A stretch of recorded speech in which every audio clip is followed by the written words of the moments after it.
Hey, how is it going, everyone? It's Zimzilla back again, once again, and today, woo, spooky. We're doing Halloween kaiju horror stories. So, originally, the idea I wanted to do was do kaiju stories that were based primarily off of the Universal monsters or like classic horror characters, which one person contributed to. They may just be on the later side, but we'll see what happens if they show up or not.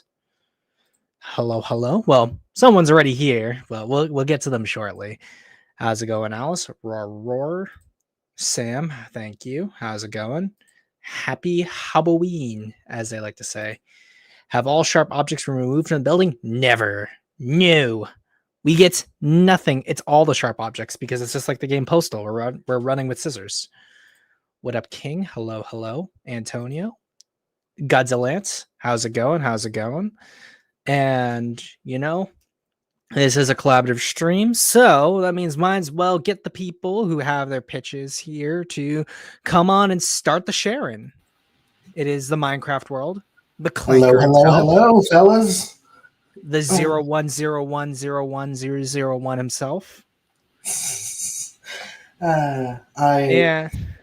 You ask how it's going. It has been fine. I got myself my COVID and flu shots yesterday, and I am dealing with that. There you go. Awesome. Yeah, my shoulder's just been killing me, and I've been feeling weak. Thankfully, I took a nap. That's good. A lot. What's up, Alice? The ceiling. I say that all the time to my coworkers, and I've said it for like 3-4 years at this point. They all hate it, and I love it. I love feasting on their hatred. But we also got someone else here. It is he's got black and white photos, so at least it kind of matches his name, at least the white part. It is the Sea Man himself, Sea Monster Essays. How's it going? How you doing, man? I'm still living, I'm chilling. I can't complain. Yeah, just kind of embarked on a bit of a trip, road trip. Oh, really? Where'd you end up going? I'm kind of paying my hometown a visit. Oh, okay. Is it also New York too, or is it like in a different state? It's in New York. Oh, okay, gotcha. Still upstate? Yeah. Okay, cool. Oh, wait, so you like moved and stuff. That's crazy. Yeah. It's always weird for me because I've never lived anywhere else than where I've lived. I've like stayed like for long periods of time out of state and like out of country, but like never have I like lived permanently somewhere else. Yeah, I mean, this is just for the Halloween weekend. It's kind of my little vacay, There you go. Yeah, but valid. Yeah. I was gonna say just kind of start off the Hallows Eve kind of celebration here, and we'll start with Minecraft World, go to Sea Monster, and I'll be last. What is y'all's favorite horror movie? Ooh, that is a tough question because technically I have two answers, depending on if you want to count thriller movies. Straight up horror. We'll stick with straight up horror. Okay, straight up horror, The Descent. I think I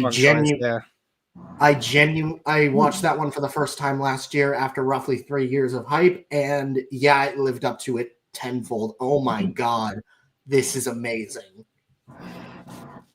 Yeah, no, definitely. That's like a really strong pick.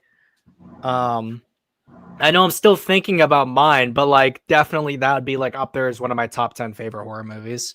Yeah, I definitely would recommend the unrated cut, or rather the UK version, is pretty much the way to go. I think that was the version that I watched. The one where she's still stuck in the cave? Yes, that was the version that I watched. All right, good. All right, yeah. That movie was really good. My pick,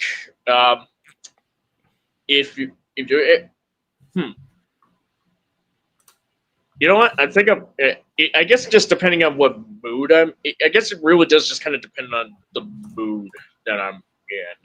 But I guess I always kind of go to, like, one of my go-tos, because it's kind of been on the mind, is John Carpenter's Halloween.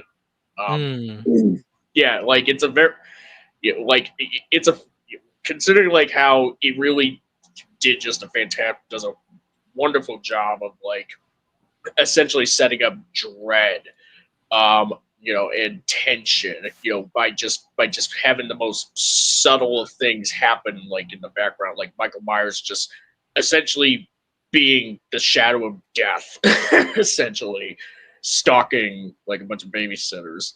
But he's not just. Well, actually, no, the like I'm not even. You can't even say he's the shadow of death, because death would at least be like would at least like be a little more more gentle, I suppose. He's kind of more the shadow of evil, essentially. Mm. And like the fact that explanation of like how like he's just evil, like simply and purely, as Donald Pleasance kind of puts in that film. It's like it's pretty much scarier than like just about any explanation that you could give about someone like Michael Myers. Like, why does something or someone do what they do? And sometimes it's scarier to just not even know, to not be able to understand the rationale behind it. Mhm. Which is why, warts and all, I still appreciate that new trilogy for kind of just even doing away with the initial canon that Halloween 2 sort of set, where Michael and Jamie Lee Curtis were siblings. Because in the original, there was no indication of that. It wasn't until like Halloween 2 they just sort of established that. But like the new trilogy from 2018, Kills and Ends, they just kind of did away with that relationship altogether, by just having only the original be canon, and then 40 years later, like it's certainly not a perfect trilogy, but I definitely appreciate it. But yeah, John Carpenter's Halloween, the 1978 classic. Nice. Nice. I remember watching that one for the first time with my brother. It's so good. Also, before you speak, I want to shout out Savario Vinci. Today's his birthday, apparently. Oh, really? nice. Oh, there it is. Yeah, what up, folks? I might not be on here for that long, seeing it today's my birthday. I'm going to try to stay on for as long as I can. Thank you. I appreciate you for staying on as long as you can, even though it is on your birthday. Happy birthday to you. I appreciate your continued support on the channel. And obviously I never want to like dox anyone or have people spread out too much information about themselves, but I hope that maybe you're doing something very nice for your birthday, because you without a doubt deserve it, my man. Yeah, happy birthday to the fellow Maguma fan. There you Happy go. birthday, my fellow October baby. There you go. Woo. There you go. I Yeah. know for myself, I either am gonna say like John Carpenter's The Thing might be my favorite horror movie, but I think it might be Bone Tomahawk from 2015. Like that is a very slow bird horror movie. It almost is kind of like a thriller as well. But I believe it is classed as a horror movie, and it's got like very good effects for like its gore and stuff, and it really gives you a sense of dread when it comes to the antagonist of this horror movie. I'm not sure how many people have seen it, so I don't want to spoil too much of it. But if you have seen Bone Tomahawk, it is I know a very good I know movie. it's on my watch list. I know Xenodrome absolutely loves that film. Oh yeah, no, I'm not surprised if Zeno's seen it. Xeno's a Western Alice guy is, in general. Xeno's exactly, a Western guy yeah. in general, so. Alice is saying she's gonna go, so in that case, Alice, you have a great rest of your night. Thank you for at least showing up. Be sure to give a like and a comment, because that'd be most helpful. But we do got two other people here with us. First person show up, it is Hoshi or Antonio. Hey guys, how are you all doing? Good. Pretty good. To any of you guys are wondering, if you see on Instagram and on Twitter, today I watched the newest Chainsaw Man movie. Nice, Yeah, I nice. saw that on Discord. And Primo is also here as well. Welcome on, Primo. Hey! Hello. It's been a while. But before we do get started, we're gonna show off some art and then we'll get started to the pitches. Hoshi, favorite horror movie, and then Primo. Okay, Sorry, as I'm for back. me, as for my personal favorite horror movie, it's probably somewhere along the Friday the 13th movie.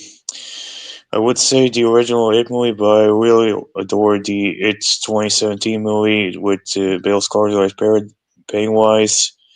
I really adored the newest Nosferatu movie, and I don't know. Maybe it's because of the fact that I'm not the biggest horror guy, or just not into that type of genre. Though that being said, though, I still think that objectively my personal favorites are Texas Chainsaw Massacre because just how iconic and important that movie is, especially the final scene with Leatherface on the sun. Mm-hmm. Yeah. Yeah, no, definitely. Oh yeah.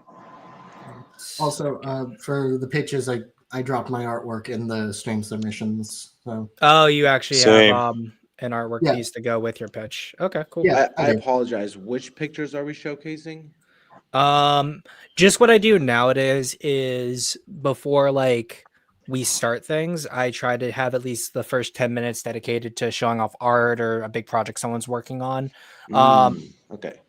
But yeah, so we'll show off the art, and I assume Minecraft, the thing you just put in, is that related to your horror movie pitch? Yes.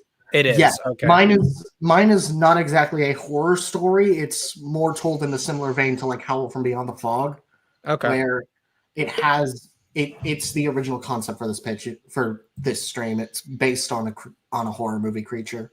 Okay, cool. And then Antonio, was the one you sent, was that also for your pitch too, or is that just art you wanted to share? It's a mix of both. It's something that I want to show you on this live stream, but also something that I'm doing next month. Okay. Yeah, so wait, is something that you're working on for next month, you said? Yeah, I already told you, but next month I plan on making my own one-shot manga. Oh, okay. So I'll show it off. You can give a little blurb about it, and then we'll wait Minecraft for yours until you actually do your pitch. But I think probably what we'll do is, we'll have you do yours, then mine, and then Minecraft. And I assume Primo, you have a pitch as well, right? Which pitch are we talking about? Just Halloween pitch? Halloween kaiju horror pitch. Yeah. You Just don't remind me, necessarily it's have the- art. Sorry, come again. You don't need to have necessarily art attached to it. Okay, I only have sketches, but they're somewhere else though. But they're the sketches. Can you sort of just like showcase which about the Halloween creatures we're designing? They're based out of movies or any horror Well, they're not media? just for. It's mostly really story pitches rather than just design pitches. Got it. Okay, so like creative horror that's kaiju related. Mm-hmm. Interesting. Exactly. Okay. Yeah. So I'll show off the one picture that I know Vic put in for the stream submissions, and then Antonio, how long is your pitch, by the way? It'll be probably around 3 or 4 minutes long. Okay. So we'll have you do yours first and then see, and then I'll do mine. So And then mine's about like 15 max. It should 15, 20 max should be Okay. that. cool. Shouldn't be too crazy. And I also noticed Javara's in the chat as well. How's it going? Also, Primo didn't get to answer your question on horror movies. Oh yeah, he did not. That is correct. What's that? Favorite horror Wait. movie? Personally, it's a funny movie that came out in 2023 or 2022 called Nope. As a guy who loves sci-fi horror, I've almost beloved that movie. But I as a kid, I loved watching like War of the Worlds, Steven Spielberg's, Dope. and I've been expecting like all the other incarnations to be the same. And then I watched this movie, and it was really very interesting, and I like the tone of it, the characters, the score, and how the creature Jean Jack gets revealed, and how they came up with the name for it, and most importantly the behind the scenes of it. But the overall, that movie's a jewel for me. All right. Awesome. Watch that one. I like. I'm not gonna say too much just because I don't think Jordan Peele's that good of a director, but as my own personal hangups with Jordan. Wait, Is you it don't because even of the like the Him Monkey movie? Man? What? Is it because You of don't the like Him the Monkey movie? Man? I don't really like the Monkey Man, but what were you saying, Primo? Is it because of the new movie that came out, Him? No, I just never really liked any of his movies. I think they're all like hyper formulaic and like like I think they are very, very overrated films, and I think he's a very overrated sloppy toppy director. I can understand. Yeah. It's just I mostly love alien horror because it brings this new realm to cinema where like the least you can expect, and it comes to any form of horror, whether because it's alien basically. No, yeah, that's fair. But now that we have gotten everyone settled in, now we can go on to the arts. And of course, Vic isn't here at the moment, unfortunately, but he did do a little Pocho versus Apo battle here, which is pretty cool of him to do.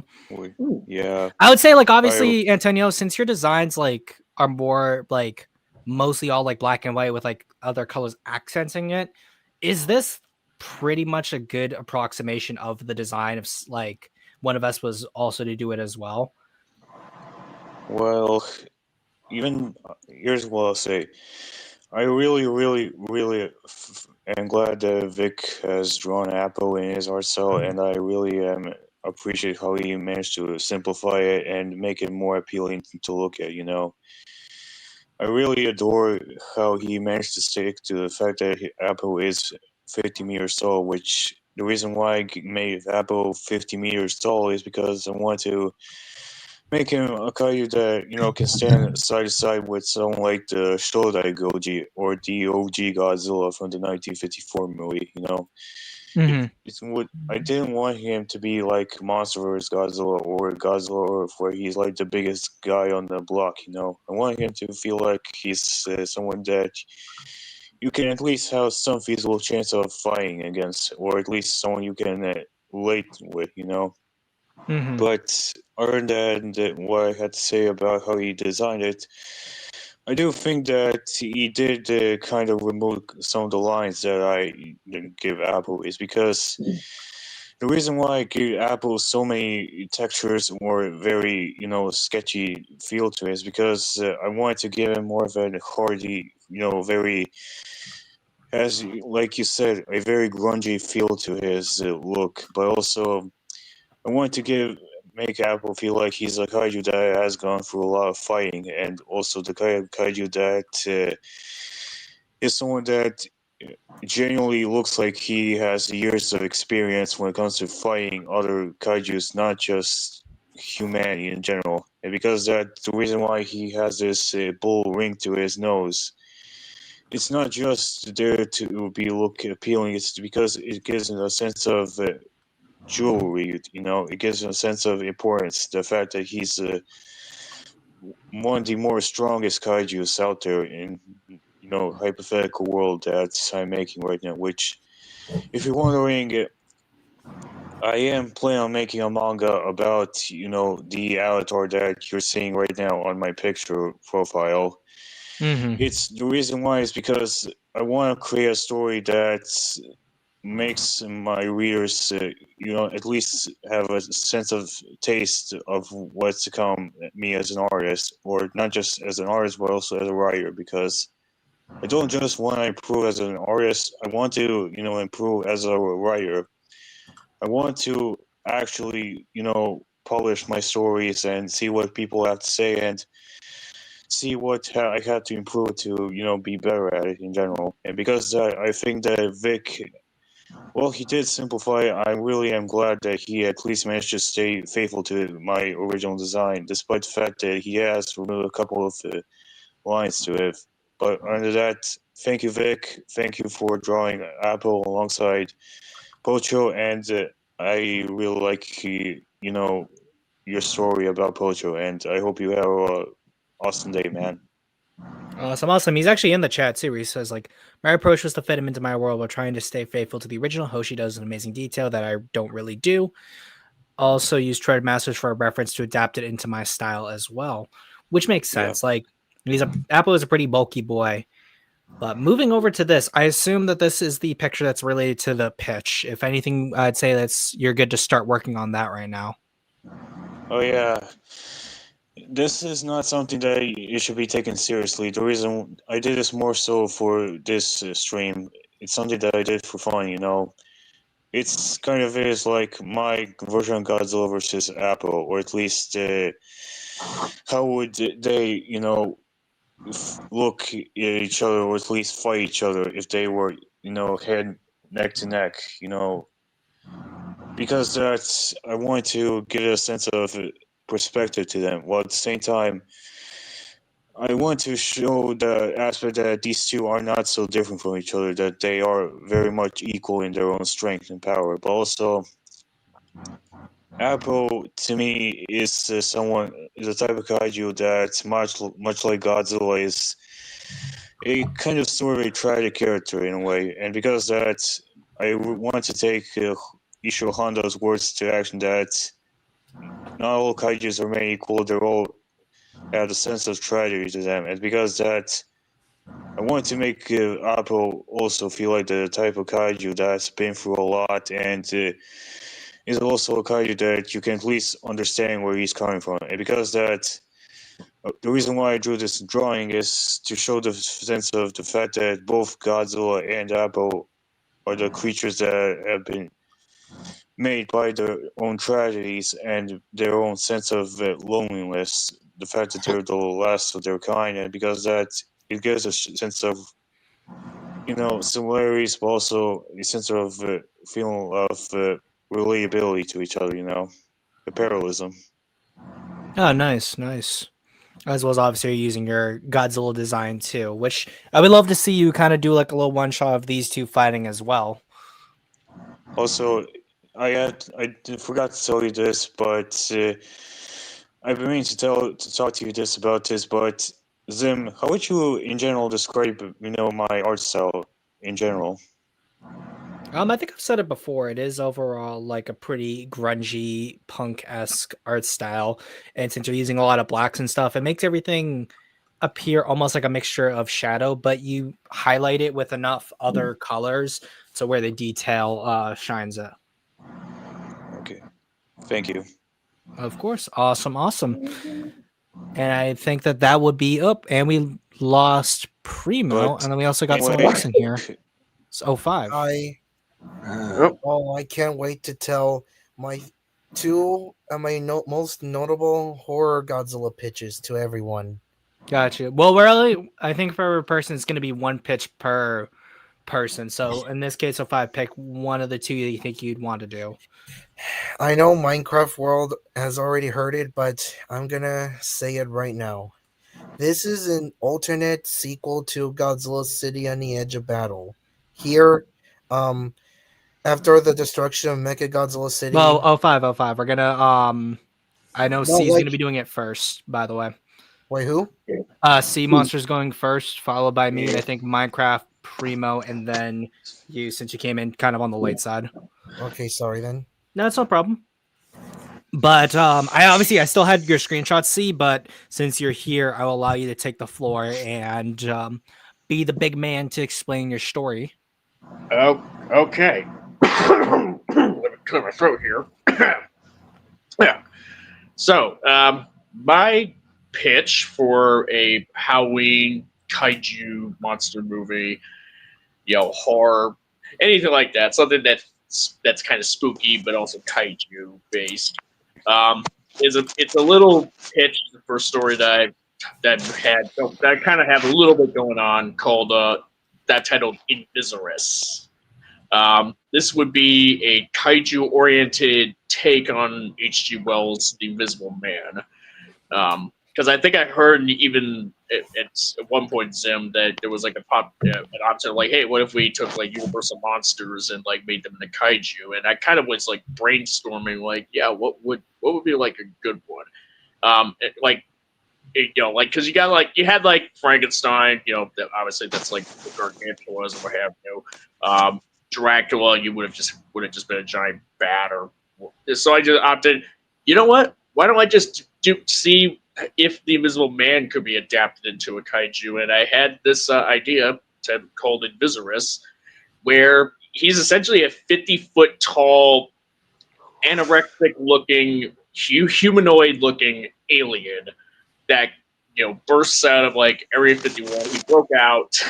I even like gave a bit of description of like he's extremely slender. He's kind of like Slender Man in a sense, except he doesn't have the suit and tie or tentacles. But he is humanoid and very anorexic. And like he doesn't have a mouth, but he has like eyes that are like covered by essentially like a layer of his flesh, because his eyes are extremely sensitive to sunlight, and that kind of becomes a bit of a factor for how he's ultimately defeated by the end of the story. But in place of having a mouth where his head by his head, he has a mouth each on his hands, his two hands.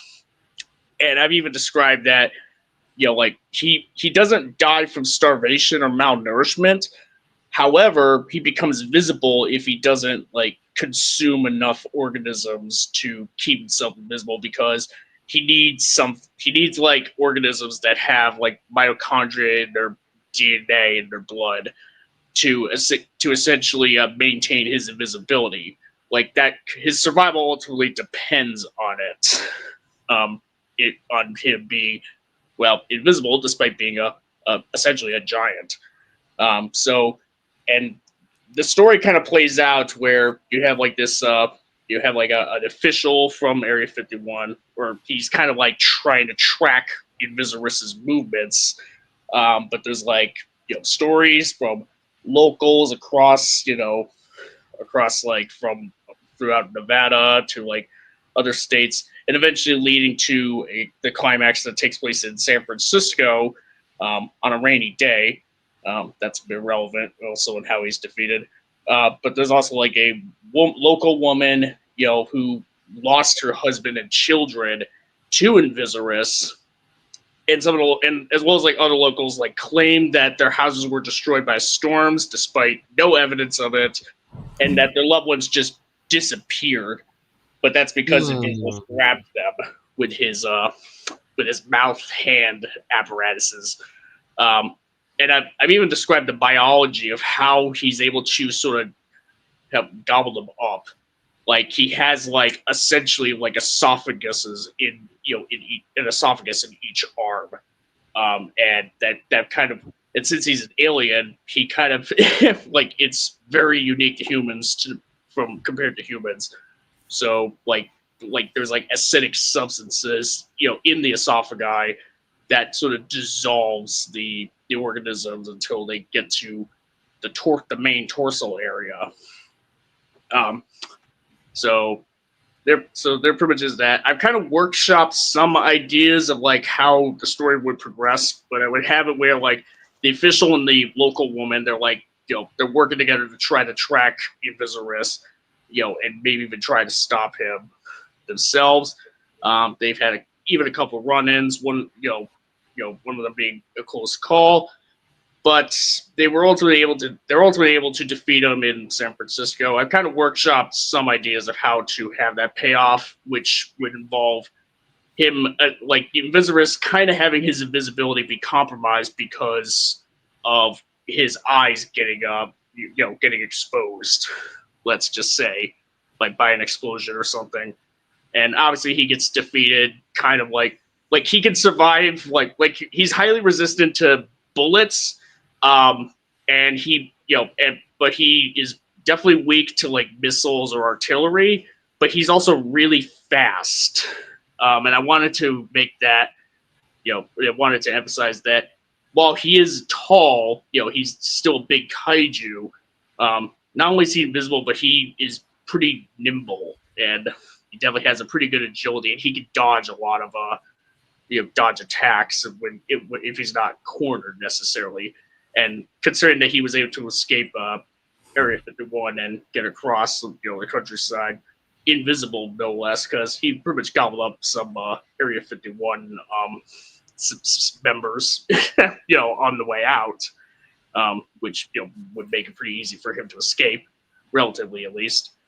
But he's ultimately defeated. Unfortunately, the woman, she's kind of taken in for questioning because the government is like covering up Invisibus's activities because he is an extraterrestrial, and so they're just kind of like just relocating Area 51 to an undisclosed place. So even though this is like a story where even though the monster is defeated, there's still kind of like a downer ending in mind. And honestly, I've even just now just thought of like, it'd be a pretty cool idea of like, if this would also be like set in the same universe as like another story that I pitched, Godzilla Darkest Night, which I think it was during a Godzilla stream back like last year. That one was like the anthology Godzilla story that I had in mind. So yeah, Invisibus. I mean, I pretty much wanted to do like a sketch for him, to prep for this, but I just didn't have the time. Hopefully, the description. I do have the note screenshotted for a description of him and his biology. So if anybody wants to run with that, they I'm can. considering drawing him right now. The climax Hey, in San Francisco seems very oddly coincidentally similar in G14. Are there any cutaways? It's a horror movie, There's always going to Okay. be cutaways in a horror movie. I mean, okay. okay. and there's always going to be Well- cutaways in kaiju movies. Well, here's the thing. You literally can't. Well, here's the thing. Like, Invisibus is literally like an invisible monster, and he's not. And we're not dealing with like three kaiju, fighting each other. One of them being aquatic Invisible. creature. Yeah, we got It's like an an invisible creature. invisible alien giant. Let's just say Wow. he's like Godzilla would easily like squash him like a bug if he wanted. If they ever cross paths. Let's just say. Does the invisible monster evolve to become powerful? He doesn't need to. He's just kind of like eating people. Like he's just kind of like he's essentially just doing what he would do like on like a regular sort of period of survival. I was just gonna say, I don't know I how believe. Godzilla. Is it okay if I'm the one that starts my own horror story before I go? think you already- Yes. Oh, well, it just had to be really short before you bounce because you're gonna be bouncing soon, I assume. Yeah, probably. Okay. Well, let's see. Finish up what he's saying, and then we'll let you do your quick short, and then it'll be me, Minecraft Primo, and then 05. Cool. I guess I'm supposed to just. I mean, I thought I already did kind of like get to the wrap up there. But it's like, it's like what would happen if the invisible man was a big kaiju? I mean, granted, 50-foot tall invisible man that's also alien that eats people to keep his invisibility going. But I'll say this: it is 1,000 times better than Rich Man with Invisible Man suit. Oh, God, yes. First off, I knew but you were gonna say that. I think that like you could do something pretty interesting where if you have like military hardware hitting it, like the impacts kind of provide the outline for what the creature looks like. So you're not always able to see totally what it looks like, but you're able to get like those little glimpses of it, but in like a normal kind of setting, which I think would be a treat for both kaiju fans, but also make it so that the horror is still there. Yeah, I even had in mind where the climax would take place during a rainy day, so to kind of like maintain like some creepy visuals of like just something big, having rain bounce off of it, but people don't quite seem to notice it. That'd be super cool. Is like the scene like kind of clambering on a building, like kind of overlooking someone, and there's just a whole area where there's no rain falling on this spot, and then someone looks up but they see nothing. It'd be like things like that. And then interesting. they see nothing but like maybe a little bit of debris, and but the shape is gone. Sorry. Also, since you mentioned there, like a kaiju vampire would literally just be a vampire, Nosferadon, a vampire kaiju whose personality is basically Gamera. I just sent you an image of the design. Wow. There we go. But yeah, that's my pitch. Awesome. I like the idea, as well as I appreciate keeping to the original idea of the universal horror monsters as kaiju there. But I in do. this case, Hoshi. Well, O5, what were you gonna say? I don't. If the Invincible Man is like so small, like what has Godzilla have to do with the story then? If he's dealing with such a small, very Godzilla's not in the fast, story. This annoying. has nothing to do with Godzilla. It's a kaiju that is based off of the Invisible Man. Oh, I mean, sorry. I said it's set in the same continuity as Oh. Godzilla Darkest Night, my previous story. It's basically just another kaiju that it's just another monster that exists. Godzilla exists in this world. Ah, But yeah, they don't necessarily have to do with anything with each other. It's just they both stand on their own, essentially. okay. All right, now you can go, Hoshi. Okay. Yeah. So, the story that I was playing on, where it's on the kaiju or the horror thing, this is something that I've been playing on since like back in 2020 when the pandemic was hitting, and it's something that I had a story like. It was a kaiju story that was centered around a kaiju that started a apocalypse because of what the humanity has done to him. The story that I have been playing on in high school was called El Monstrum.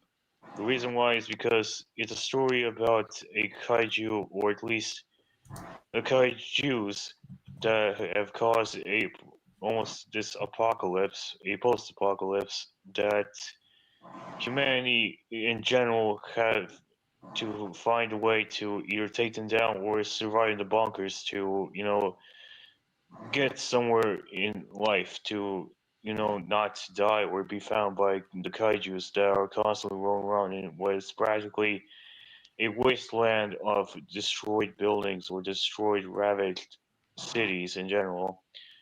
The story follows two brothers that are trying to find a missing item, an item that will basically help them, take down kaijus that basically ravage their not just their city but also the country that they're a part of, which in this case is El Mexico or Spain. The reason why I said in Spain is because Spain in general is probably one of my personal favorite countries out there, and I also love the culture in it. But also because it's a really want to tie this story about family, brotherhood, but also the sense of feeling of dread and the feeling of pain of loss whenever they have to constantly face off against these kaijus, which in this case they are. It's like kind of like the Dark Seekers from the I Am Legend book or the films from the one that Will Smith was part of. They kind of are like the creatures that are constantly coming out at night, and the reason why they're coming out at night is because they are genuinely afraid of the sun, because the sun genuinely weakens them, or at least, or the thing that they hate about it. They think that the sun basically embodies the humanity and their unyielding spirit to never stay down, and because that, they kaiju's uh, genuine or hatred for anything that's fire related, and because that every time the main characters wanna have flame in them, the kaiju's immediately genuinely are going through this almost ravaged slash rabies state whenever they are wielding it, and because the characters have to be very careful on whether or not they should have a flamethrower or fire, because the kaiju's will always either sense or just feel the presence of the fire, because the fire, like I said, it's the thing that they despise. It's the thing that basically made them the reason why they were meant to be on the ground for so many years. And because the fact that humanity has done something so bad for the environment, the kaijus feel like blame the sun. They blame the sun for basically creating humanity, or in this case, any life that uses fire, and because that the main characters, so in this case the two brothers, or want to find every single flame, or at least a flame that's hot enough that they can purge the kaijus and just save the world from their tyranny, and just make the humanity live to see another day. All the while they're trying to survive the absolute horrors that these things are capable of doing in general. The main inspirations for my story was The Last of Us, Demon Slayer, but also some little bit of Attack on Titan. But also I wanted to go for some bit of Godzilla 1954, along with Shin Godzilla for some bit of inspiration to get a sense of the fact that these kaijus are not normal creatures. They're flat out abominations that should not even exist. Kind of something similar to say Shin Godzilla, but in this case they are creatures that have personality, the wants and needs, and because that it gives a sense of the fact that these kaijus have some set of you know it's personal to them, that they have to constantly destroy cities and the people that create these cities, and because that it gives a sense of earnestness, but also it gives a sense of whenever the main characters are facing off against the kaiju's, you want them to feel, you know, sense of dread whenever they are around, and because that I just want the kaiju's to be something that they're both memorable, but also something that you do not want the main characters to encounter in general. So yeah, that's kind of my pitch for like my hypothetical horror kaiju story. I'm sorry that it took too long for you guys to at least understand what I'm trying to say. It's something that I made in high school, and the reason why I didn't continue is because I feel like many people would not take this story seriously, and the fact that it feels kind of a little bit too juvenile for me, in my opinion, in general. Like at least the setups there, like a post-apocalypse with essentially Night Stalker kaiju is interesting. I think that like as long as you refine the story, it's not overall juvenile. I'd say probably if you want to maybe work on it, I'd probably say narrow it down to 1, 2, or just 3 specific kaiju, because that will centralize your story among these kaiju characters, since you do want to make them characters, but then also it means that you're not going to suffer from the bloat of having too many monsters and not able to characterize every single one of Oh them. no, the thing about my versions of Kaiju is it's not like there's a whole army of them. There's at least a couple of 10 or 5 of them that are basically so powerful that they almost cause a world annihilation. But that's what I'm saying, is that with like 10 kaiju, that's a lot of kaiju to characterize if you really want the audience to sympathize or at least understand their motivations. So, Kaiju 2005, what do you have to say about this premise? It sounds pretty good. I really like it. What about you, Sea Monster? Yeah, I think I would more or less echo a lot of a lot of Zim's sentiments. Like, I definitely think there's like it definitely lends to a pretty cool premise for a post-apocalyptic kaiju story. But yeah, like when you like if you actually like pick at it and just sort of essentially just sort of chisel away at it like an artist working on a sculpture, and flesh some stuff out, maybe even like condense the kaiju threat a bit, so that if you wanted to like flesh the kaiju out as characters along with the human characters, you'd be able to balance it out a lot, more. But Okay. yeah, it's a neat premise. Do like it. Okay. What about you, Minecraft World? Yeah, no, I think what's said is like that's kind of perfectly describing it. I think if you ironed this story out, it could work really, really well. Maybe as a series or something like that, or an anthology story or whatever. It sounds awesome. Okay then. Anyway, I think I'm going to be leaving right now. Thank you guys for having on, and in general, I hope you guys have a wonderful Halloween. And even though my parents don't celebrate Halloween, I genuinely want you guys to at least enjoy the day you're having right now, and have a wonderful day. Thank you. Thank Thank you. you, man. Awesome. And it is, I guess, my time. Oh, dang, I missed Elbow. Well, King, if you have a pitch that you want to do, you want to come in, you're more than welcome to join the stream here. It'd just be after Primo's own 05's mine and Minecraft. So it's gonna be me, Minecraft, Primo, then 05. So yeah, no, you're more than welcome to join, my man. Don't be a stranger. Yeah, don't be a stranger. But I guess I'll do mine next.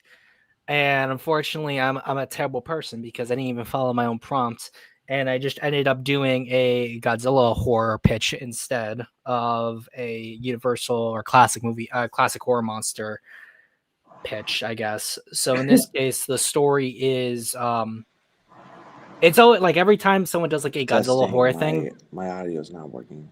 I can hear you. Yep. Yeah, you sound fine, man. I don't think he can hear us. That's the Oh, thing. he can't hear us. That's weird.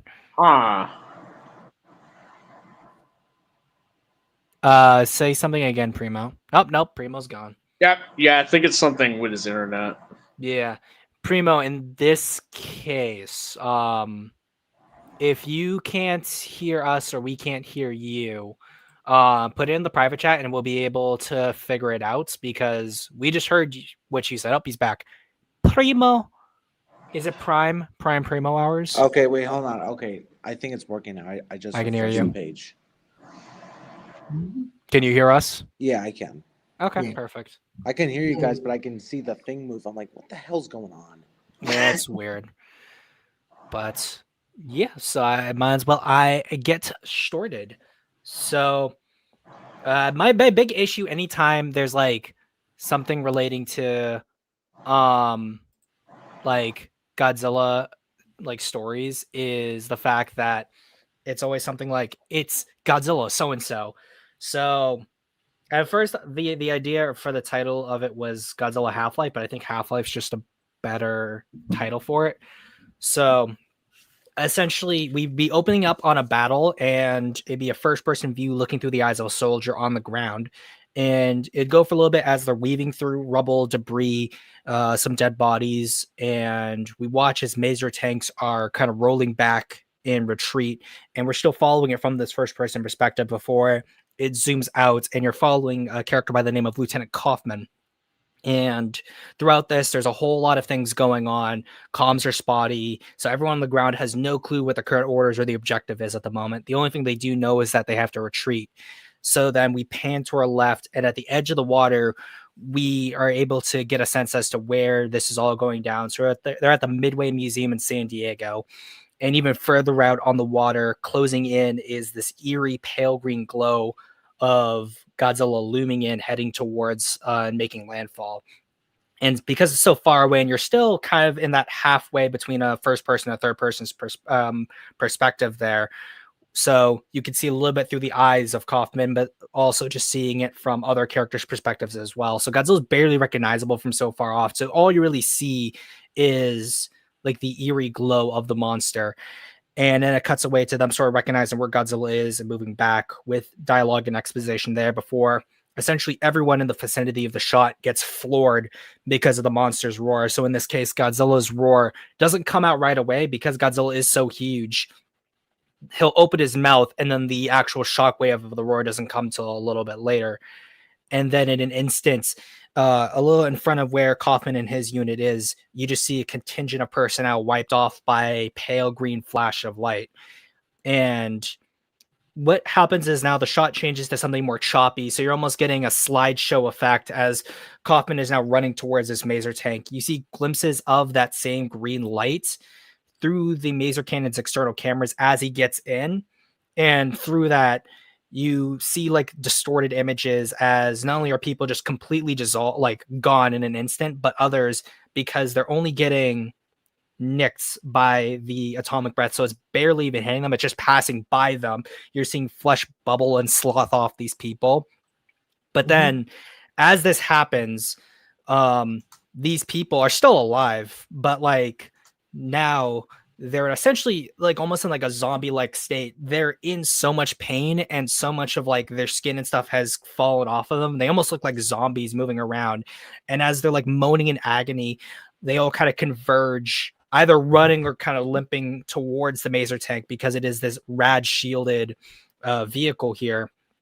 And slowly through the cameras that Kaufman's in, he's watching as like they crawl all over it, almost like a mass of like an entire mass of flesh, or like the zombies in World War Z before they rip through the hull of this maser tank. It sort of like coalesce around him, grabbing at him, scratching at him, and Kaufman begins to scream, and it fades to black where he cut to the title of Half-Life, and you sort of see him wake up, and you realize that this is all just a dream.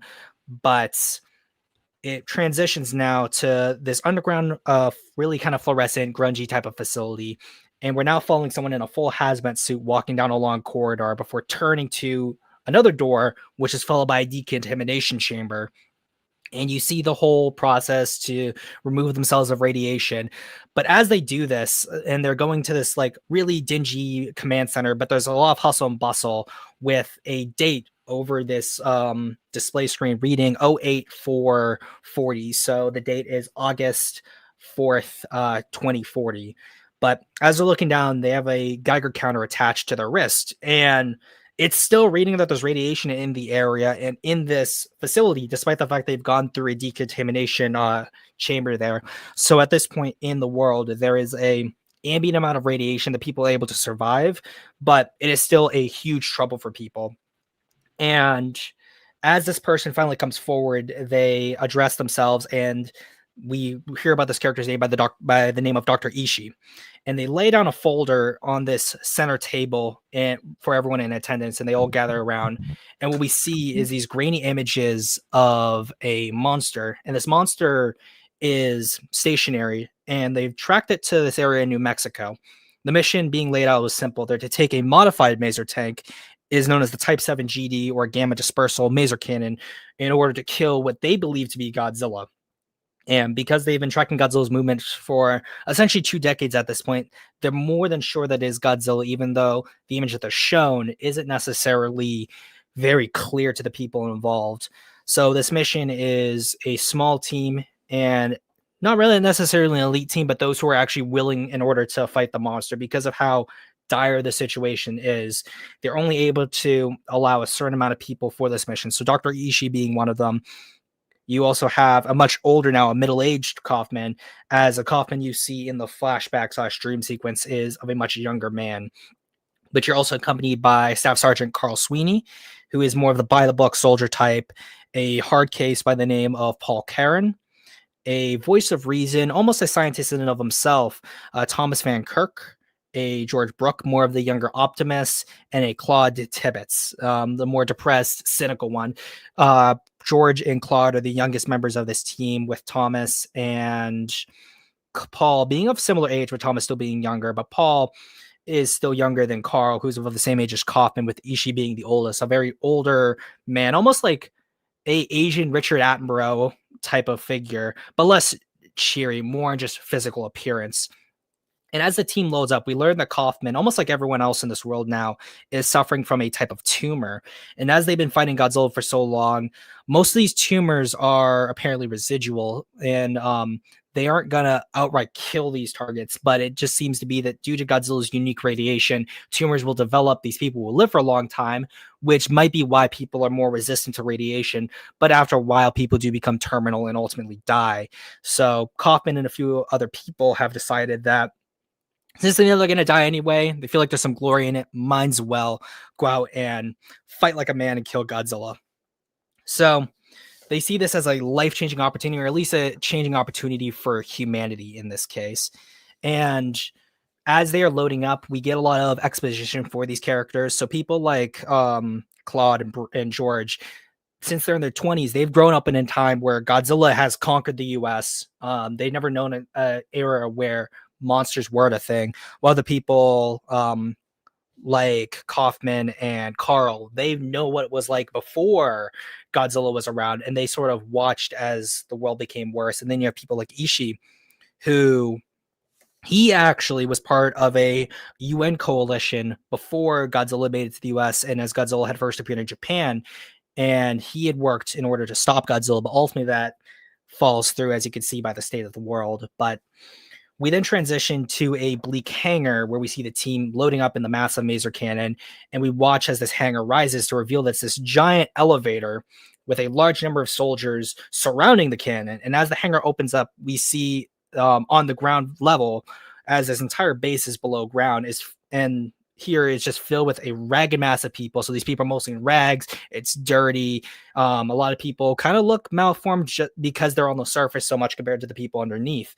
And some of these people realize that they can get treatment if they go down to this base. One of the characters mentions this, and that essentially sort of surf classes developed as people have coalesced around this facility here.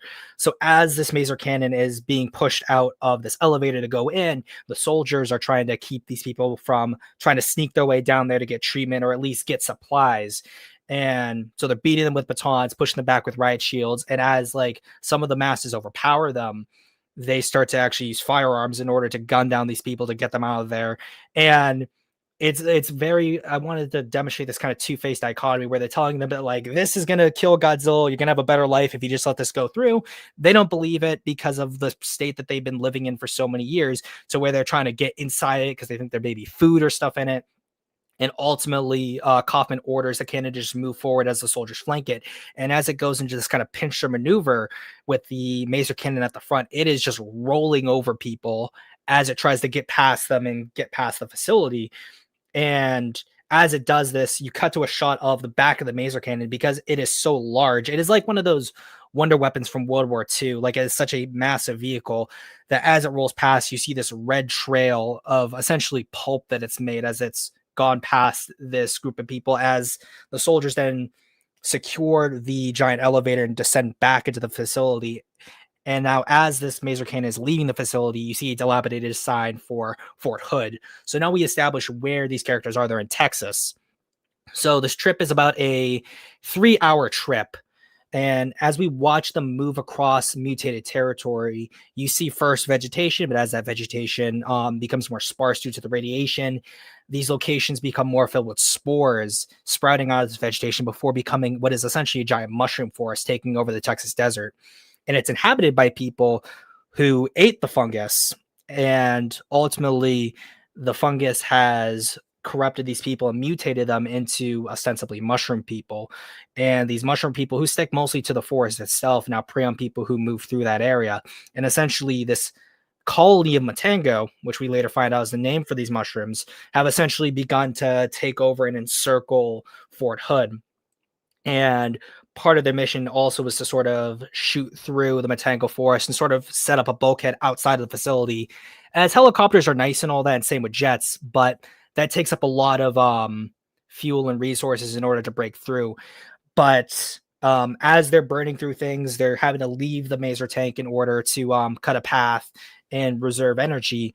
One of the characters, Claude, is like one of the first who ends up dying because he's essentially realized that like there's probably no hope for this. They are fighting like hordes and hordes of these mushroom men, and just decides, you know what, screw it, I'm gonna bounce out and essentially commit suicide by letting these mushroom men pull him apart, eat him, similar to like The Last of Us. While George, who's like one of his best friend, is trying to save him.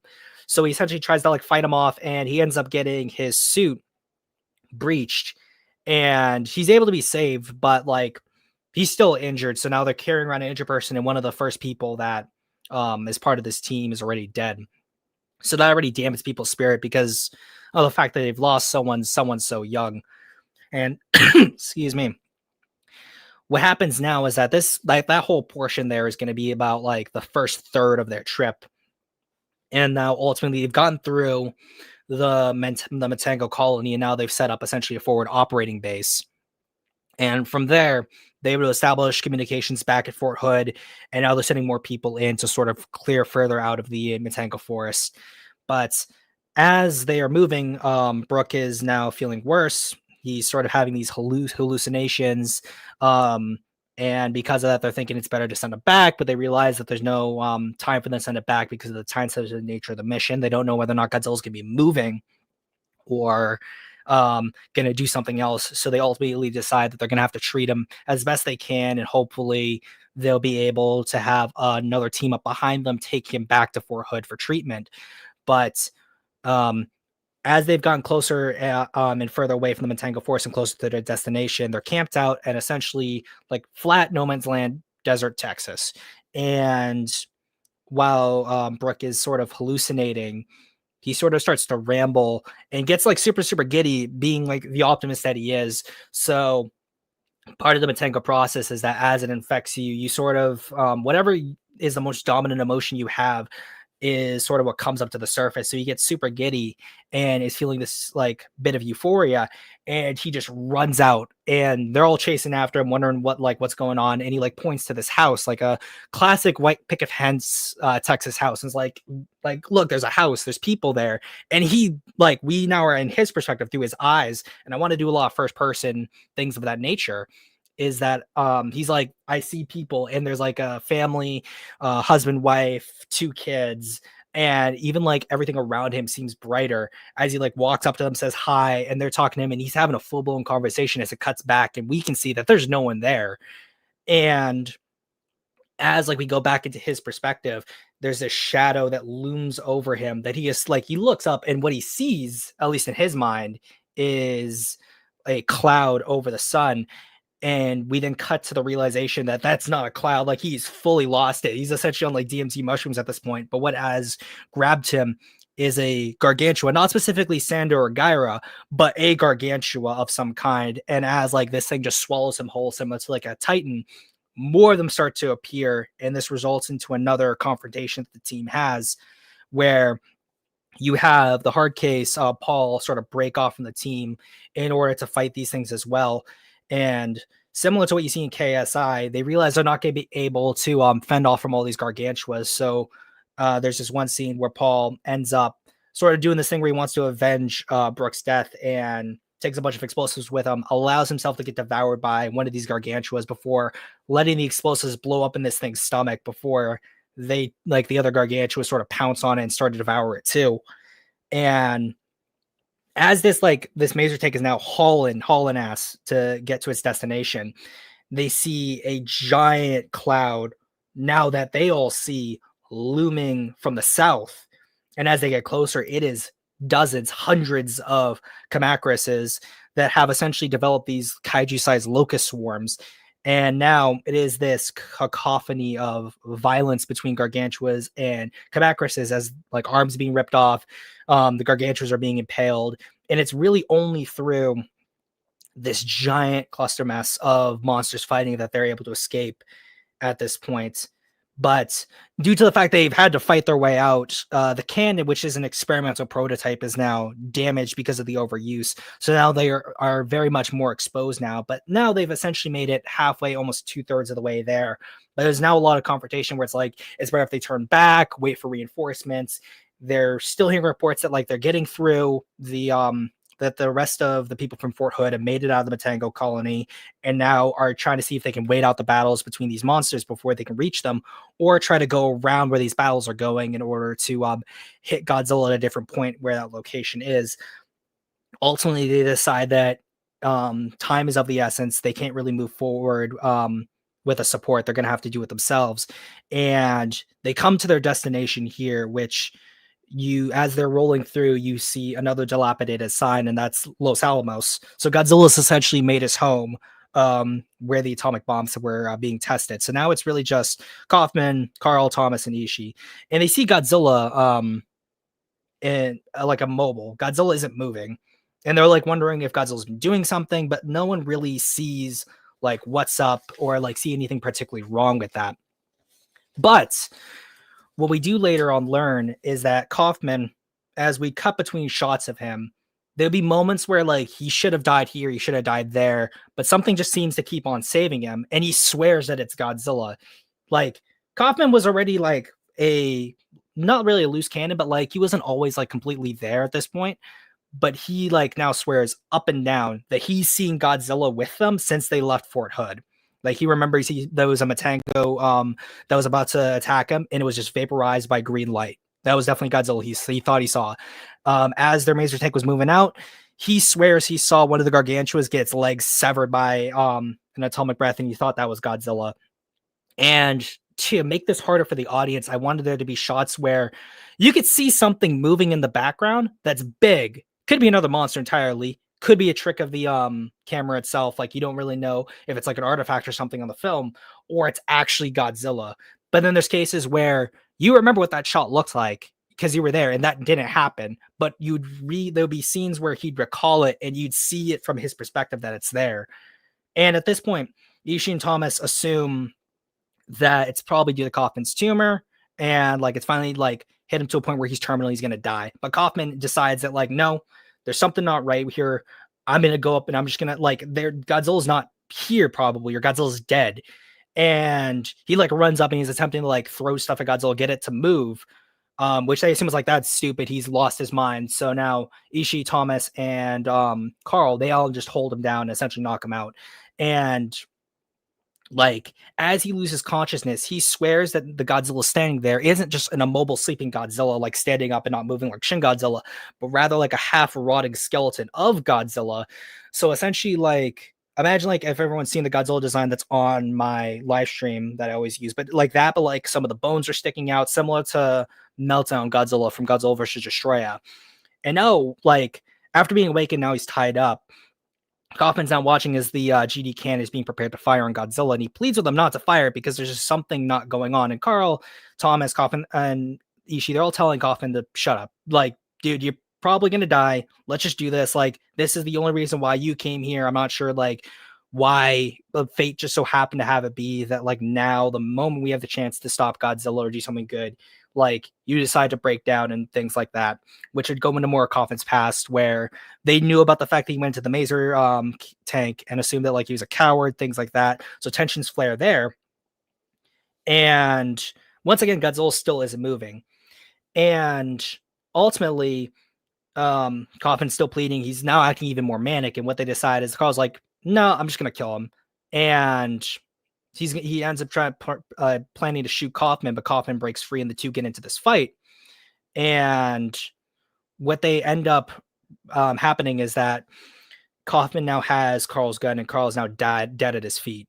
And Ishii's been more of a quiet character. He hasn't said much, but he's like extrapolated on things, given exposition about the monsters that they've seen or other monsters they've heard about. So now Kaufman is like, what really was the point of us going out here to do this? And like, why are you acting the way you are? Because he's even kind of noticed that like every time Kaufman has like looked in a different direction or done something, he's noticed now that Ishii's always been looking at him for something. What they learn is that this plan was in order to stop the spread of Godzilla. And so what we also learn further is that as these characters have talked about their experiences, and you get a lot of other monster name drops, but with each of these exposition dumps about monster attacks, they'd mention how much radiation was or wasn't present. And what we soon learn is that radiation, not only being a scientific angle, has the ability, not just for creatures like Godzilla, but for humans to access these preternatural abilities. And at least from the scientific standpoint, they've learned that for specifically humans, there is like another realm, a heightened sense that humans can access. But it also seems to be the case that Godzilla has already accessed this and has accessed it for a while, which has allowed things like astral projection, psychic abilities, things like that you hear about in like conspiracy theories, things of that nature. The mission to use the GD cannon was in order to destroy Godzilla's corporeal body, which sever the physical tether the creature has on Earth, which could possibly give humanity hope. And therefore, through that hope, it would lionize more humans and continue to fight through, destroy these kaiju. And ultimately, as humanity began to spread and repopulate, they'd forget about the terror of Godzilla, and Godzilla, even on a preternatural level, wouldn't be able to come back. Similar to how in Nightmare on Elm Street, if they forgot about Freddy wouldn't be able to terrorize the people anymore. But Kaufman argues that maybe ultimately this won't work, and this is what Godzilla wants. And Ishii's like, that's possible, but more than likely, it's better for us to destroy what is here of Godzilla in order to do something, because he cites the fact that they've already been able to push through. You're hearing reports that like they're getting closer to Los Alamos and that they'll be able to help out and assault if Godzilla does wake up and fight it. But Kaufman isn't convinced. Now that Carl said it is just Kaufman, Thomas, and Ishii, the three get into a fight, and Kaufman ends up killing both Thomas and Ishii. But now that Godzilla stirs, we're now fully in Kaufman's perspective. There's no one else there. And we go back to this first person view, and it would switch between like through his eyes, but also just a more like hand of God perspective of what's going on. And it would cut between a fully fleshed Godzilla and the more almost zombie-like, but more skeletonized Godzilla.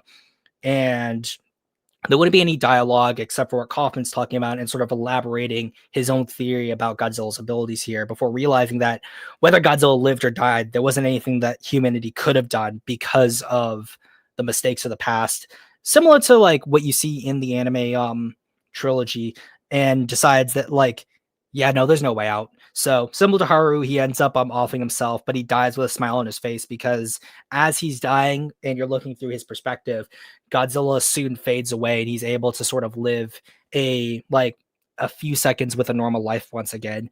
But that's not the end of the story. As we cut back to Fort Hood and the facility, and it erupts into chaos as people are not sure, because some people are seeing Godzilla, some people aren't.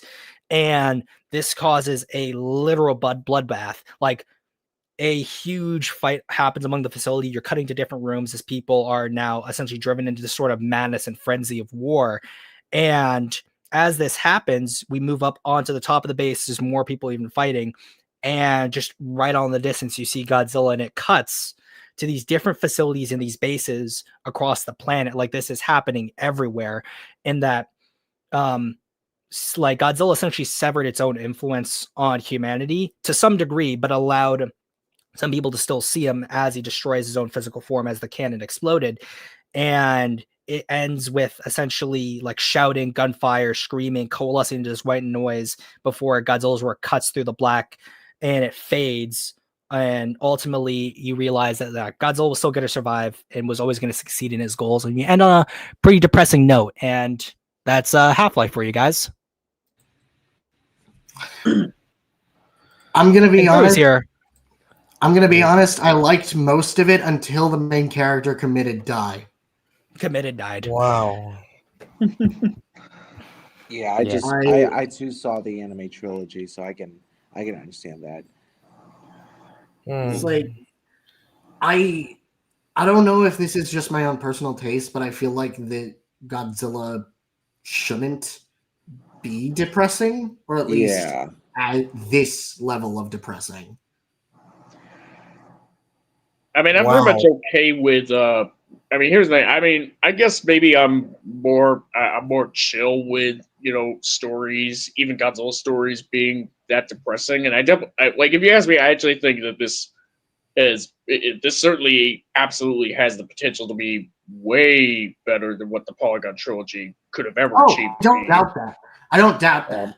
It's just I don't know if this is my own personal taste, but like, I'm just prefacing it like that.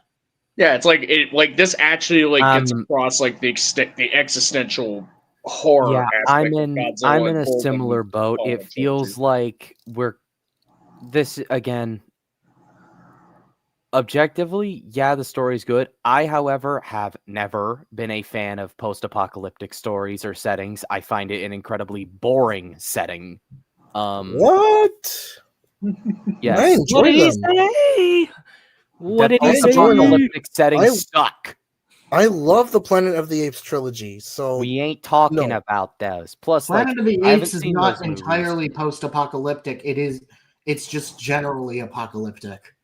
Well, I mean, it technically deals with a society after the fall of another civilization, so it is post-apocalyptic. No, but like the Planet of the Apes trilogy isn't that? That's the one that he was specifically referencing. I mean, by war, it does. Yeah, well, I'd say the first one's apocalyptic. The next ones are post-apocalyptic, I'd say. Rise Anyway. is I more guess of you a- could. I guess you could say guess- like Rise is like the beginning of the apocalypse, and then Dawn and War essentially just show like the It's- waning days. It's just of generally the Yeah. not. apocalypse. It's just generally not a setting I'm fond of. Mhm. I think a lot of people are not that creative with it. You definitely do more, but going into your handling of Godzilla himself, admittedly, I've just recently tuned in for your part specifically, Zim, but the whole mind messing, the whole astral projection aspect is kind of, it's not really for me. Mhm. That's, I feel kind of pushing it with where I'm generally fine with Godzilla going. And I feel like you kind of lose the ties he has. He's starting to resemble more of a Lovecraft monster than Godzilla. Mhm. Like the thing for me is that like first addressing what Minecraft said, where he's like, I don't like an overly depressing Godzilla ending. I've always like felt that at least from its conception, Godzilla has always had a pretty depressing ending. Because of the fact that like Yamane's quote is that like if nuclear test continues somewhere, another Godzilla will appear. And like even though it like ends up being fine for humanity at that point, like you still got more nukes were being tested. You had more foreign wars. Things like just progressively got worse. And like in that aspect, I wanted to do something like that. In terms of what would happen if like you had a Godzilla that was still continuing on closer to the original Godzilla rather than like allowing Godzilla to become at least more neutral or more heroic. That's at least what Minecraft's comments. As for the astral projection thing, it's not really astral projection and more like I didn't have a good word for it. yeah, it's again, that's why I said preternatural rather than specifically astral projection, but astral projection is just an easy word to use. It's one of those cases where it's like a lot of people want to add like a new power to Godzilla. And I'm like, if I want to do something explicitly horrific for Godzilla, doing something where like his influence is always there. And I know specifically like got the Godzilla's Inside Each One of Us quote from 2000s kind of on my brain since I was watching through that movie again. And taking that to a more horrific route was sort of my idea with it. I think an alternative is you could do something with the Matango spawns, and since everyone is so like utterly fearful of him, it's such an overpowering emotion, that fear of Godzilla, that in a way the Matango spawn literally gets in everyone's brains and they start hallucinating Godzilla whether or not he's dead. That was something I did have in mind. I feel like that would have been, at least for myself, a far more preferable alternative because it keeps a power I, for being blunt, don't think Godzilla is fitting for Godzilla. Mm-hmm. And instead, it accomplishes what you're trying to do, but in a way that I think keeps it acceptable, at least to myself, of what Godzilla physically is allowed to do. I know I'm probably,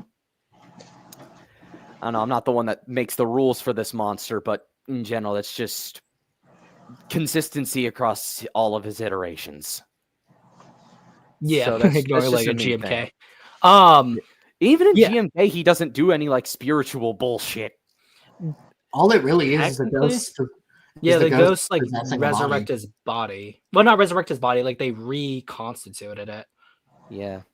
Still, it's like he Um, doesn't even outside of that. Like he absorbs powers which he's shown to do previously. Atomic breath is a no duh. Regeneration, that's a no duh. So, But actually, like, he doesn't even really like regenerate actually throughout the film. the heartbeat. Well, like the heartbeat's still there, but Well- you don't see the heartbeat actually like growing anything like in minus one. Yeah, It's sort of yeah. there. There is a yeah. I'll It give doesn't. you that, but still, even then, different. Even then, like the other two powers still apply. But then also like the fighting off the spirits of the guardian monsters as well when they try to drag him down. But yeah, no, I really wanted to do something more supernatural with Godzilla, primarily because it's a horror story. Like it would be easy to do like a classic sci-fi Godzilla. And this is actually like, even when I was writing this, I was like, it's definitely going out there with Godzilla, but I was like, you know what? I'll embrace my Vic, my Gojin just for a second and do something that like I probably wouldn't be comfortable with doing for Godzilla.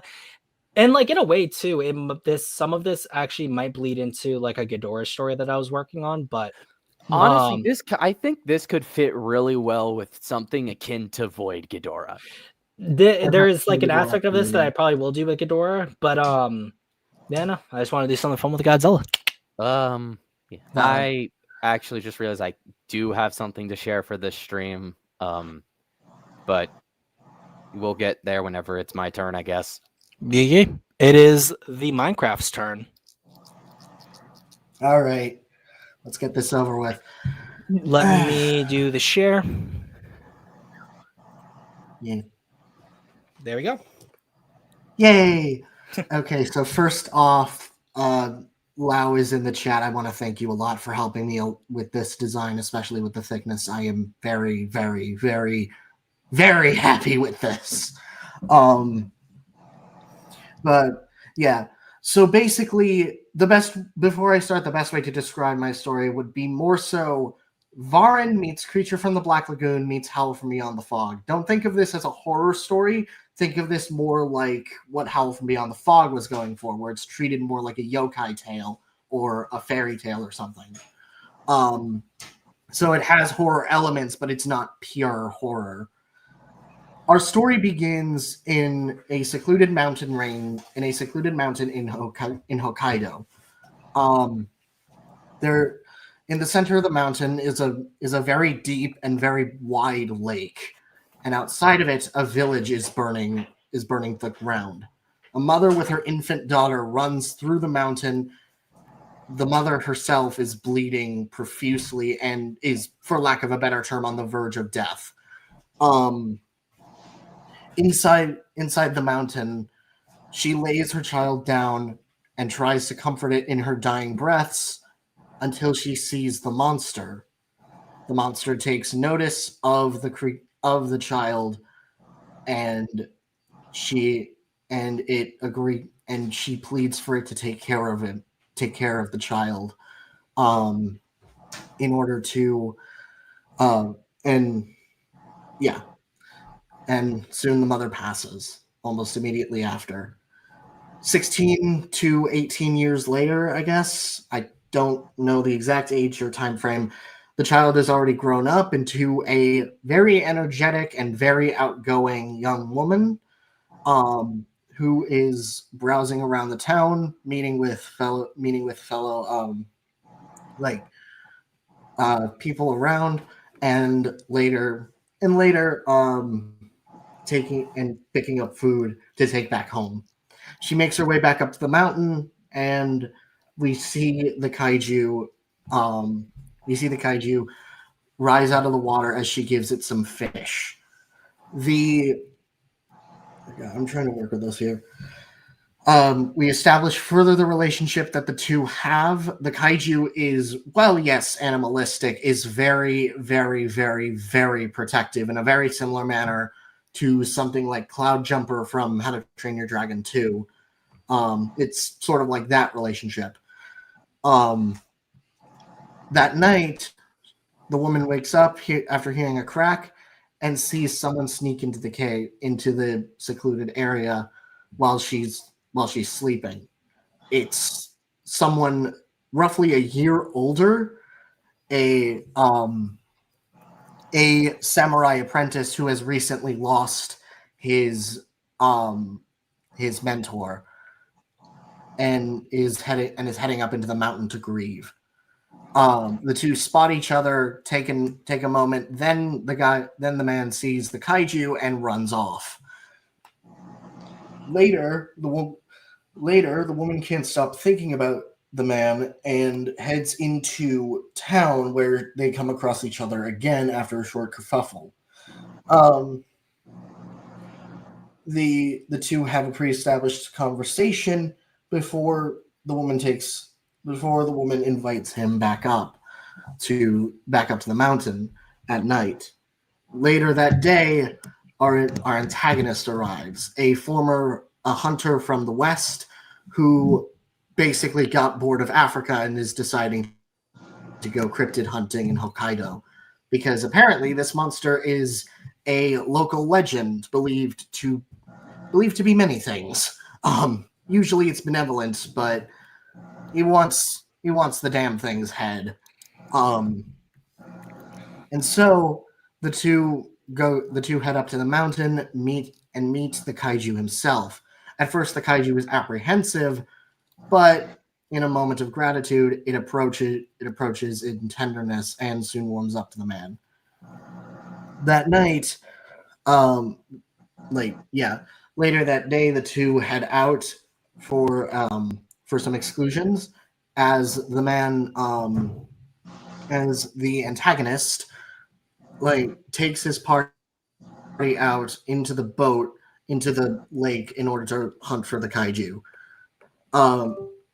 He successfully spots it and shoots it, and that angers it. The kaiju's roar echoes throughout the valley, and the woman runs up to find it. The kaiju destroys the boat. Our antagonist survives, but pretty much everyone else on it don't. The creature also is... The guy tries to scare it off with fire, which succeeds. In fact, it burns. He burns the kaiju with the fire. And soon the kaiju retreats. The kaiju doesn't retreat. The kaiju successfully scares him off. But he hides in the bushes and sees the woman come up and comfort the kaiju, figuring out what's going on. The man pieces two and two together. This thing gives a shit about her. He could use her to lure it out of the cave, because clearly lake hunting is not going to go well. Let's see. Later that night, he and his goons sneak in and do the deed. They take the woman out, after some aggression. The woman is not going out without force. In fact, she kicks a guy into the lake and he drowns. But he successfully captures her, takes her out, puts her in a truck, and leads her far into the distance. The noise reawakens the kaiju, and after seeing that the thing that it's caring for is gone, it blames the samurai for the samurai apprentice, the man, for I don't know. It's irrational at this point, and it starts breaking free. The mountain crumbles, and the creature goes on its rampage. Its fins glowing as bright as a flame. However, the creature itself is disoriented out of water. In fact, the longer it spends out of water, the more in danger it is.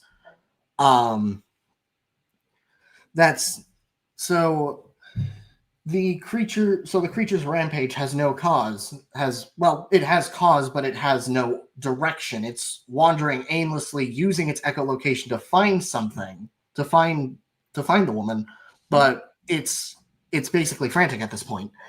The man heads out to find her, and eventually he and the antagonist confront each other.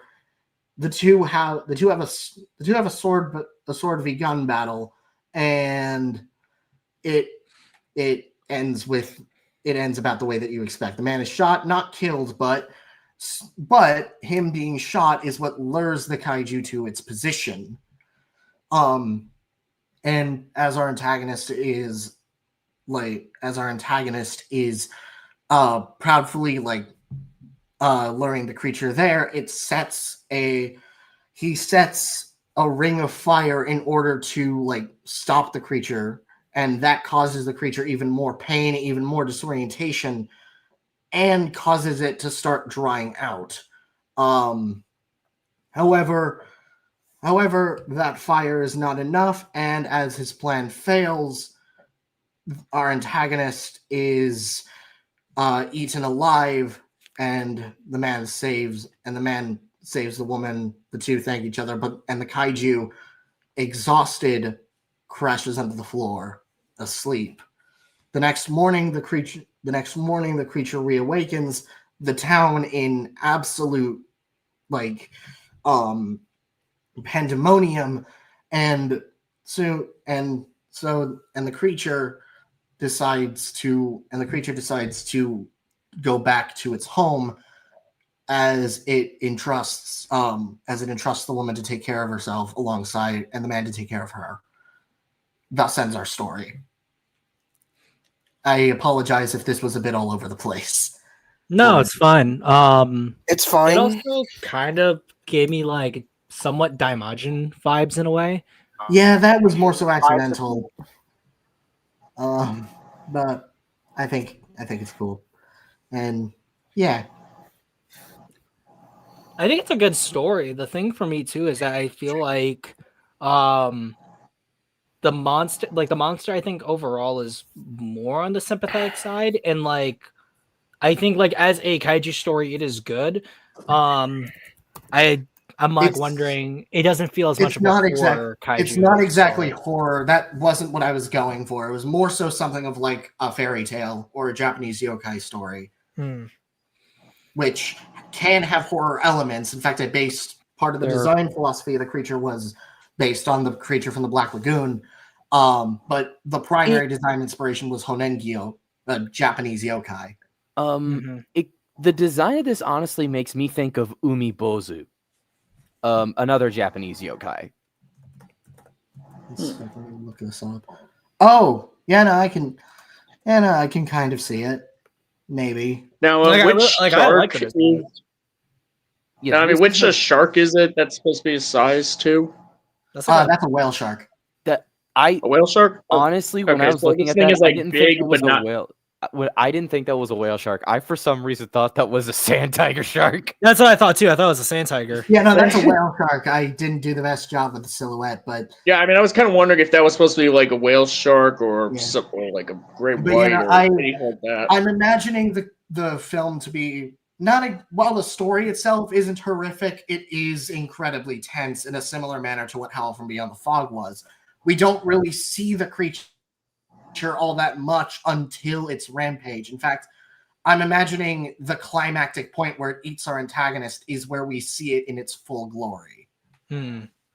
And most of what we see is like ripples in the water, small parts of its body, and the bioluminescent bits glowing during the rampage. In fact, what I'm imagining is the bioluminescence is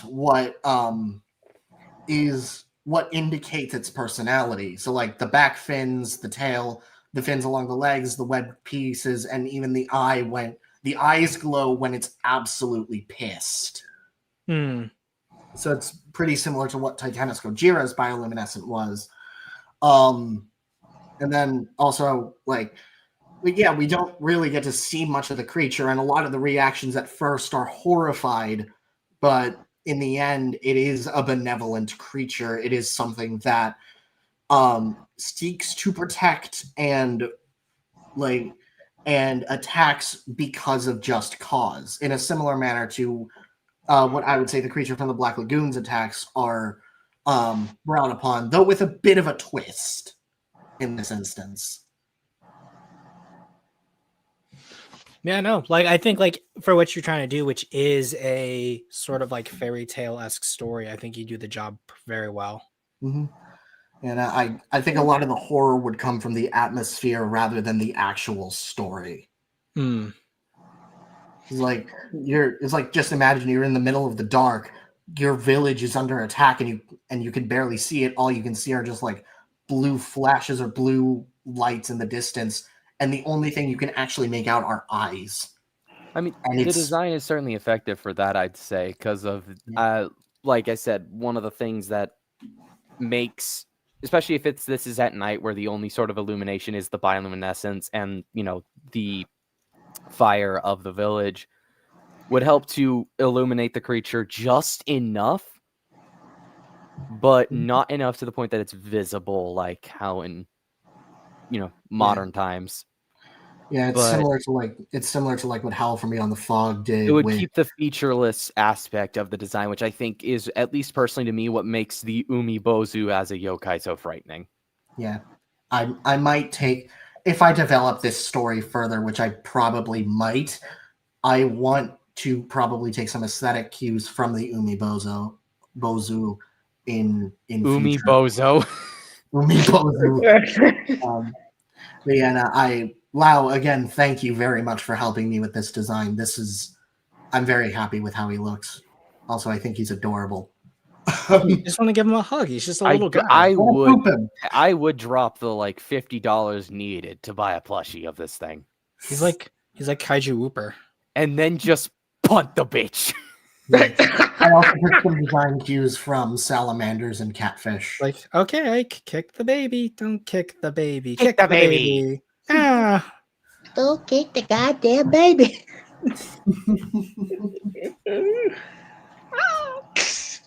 Whose turn is it now, Zim? It is, I believe, good old Primo's. Okay. Okay, yeah. For the hold on, give me a sec. For the kaiju horse.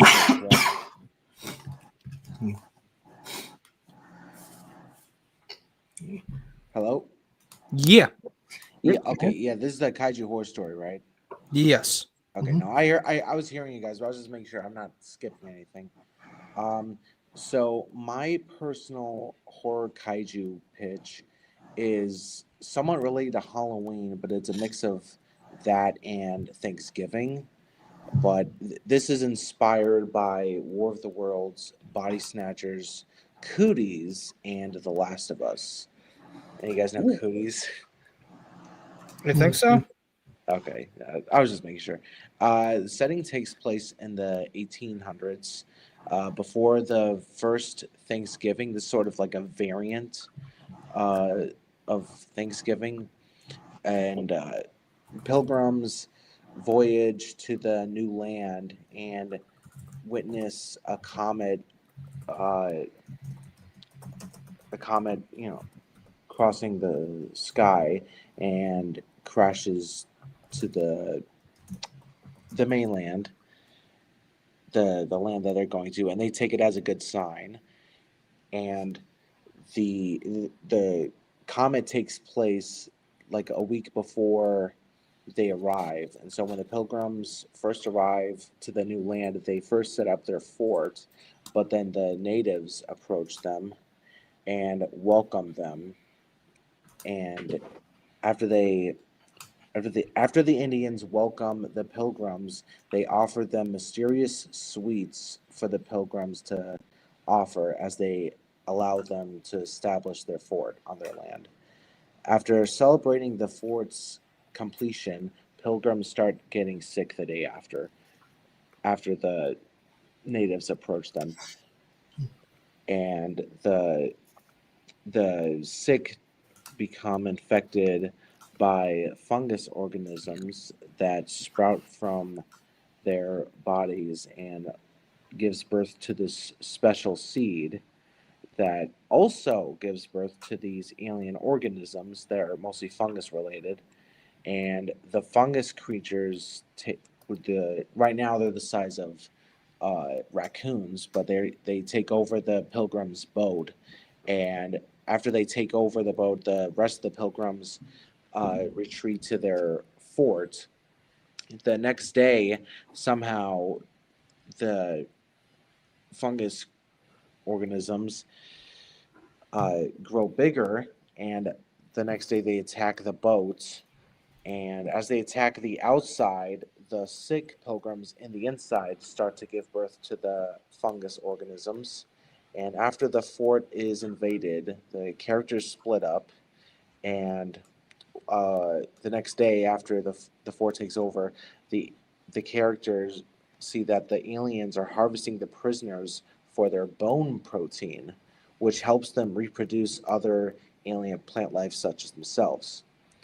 As a supporting character is cornered, the natives appear with the smoke torches as it directs the organisms to retreat back to the pilgrim's boat. And the twist here is that the Indians admitted that the invaders attacked them when they sprouted from their own livestock. But instead of the Indians killing them, the natives used them to infect the pilgrims, which is what made them offer the sweets purposely to rid the pilgrims off their land. And the final battle here I have is that the dominant fungus, which is like the alpha of the species, emerges from the natives' territory from the ground and chases after the pilgrims' ship.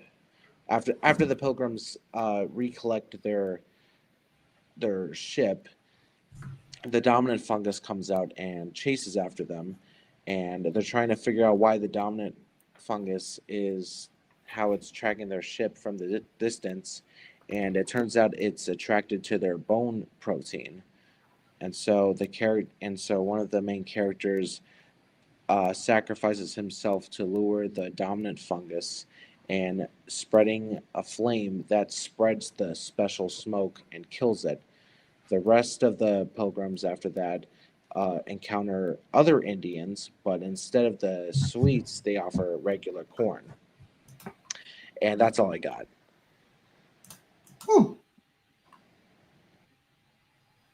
It's not detailed, I know, but it's something that had my. I was about to say it's interesting that like both of us did fungus in part of our Yeah. horror movies. I don't want like- to spoil it. Yeah. There's fungus among us. No. Kuru, I will kill you. I will find you. But I would love to see. Is that the man in the mushroom? Oh no. No.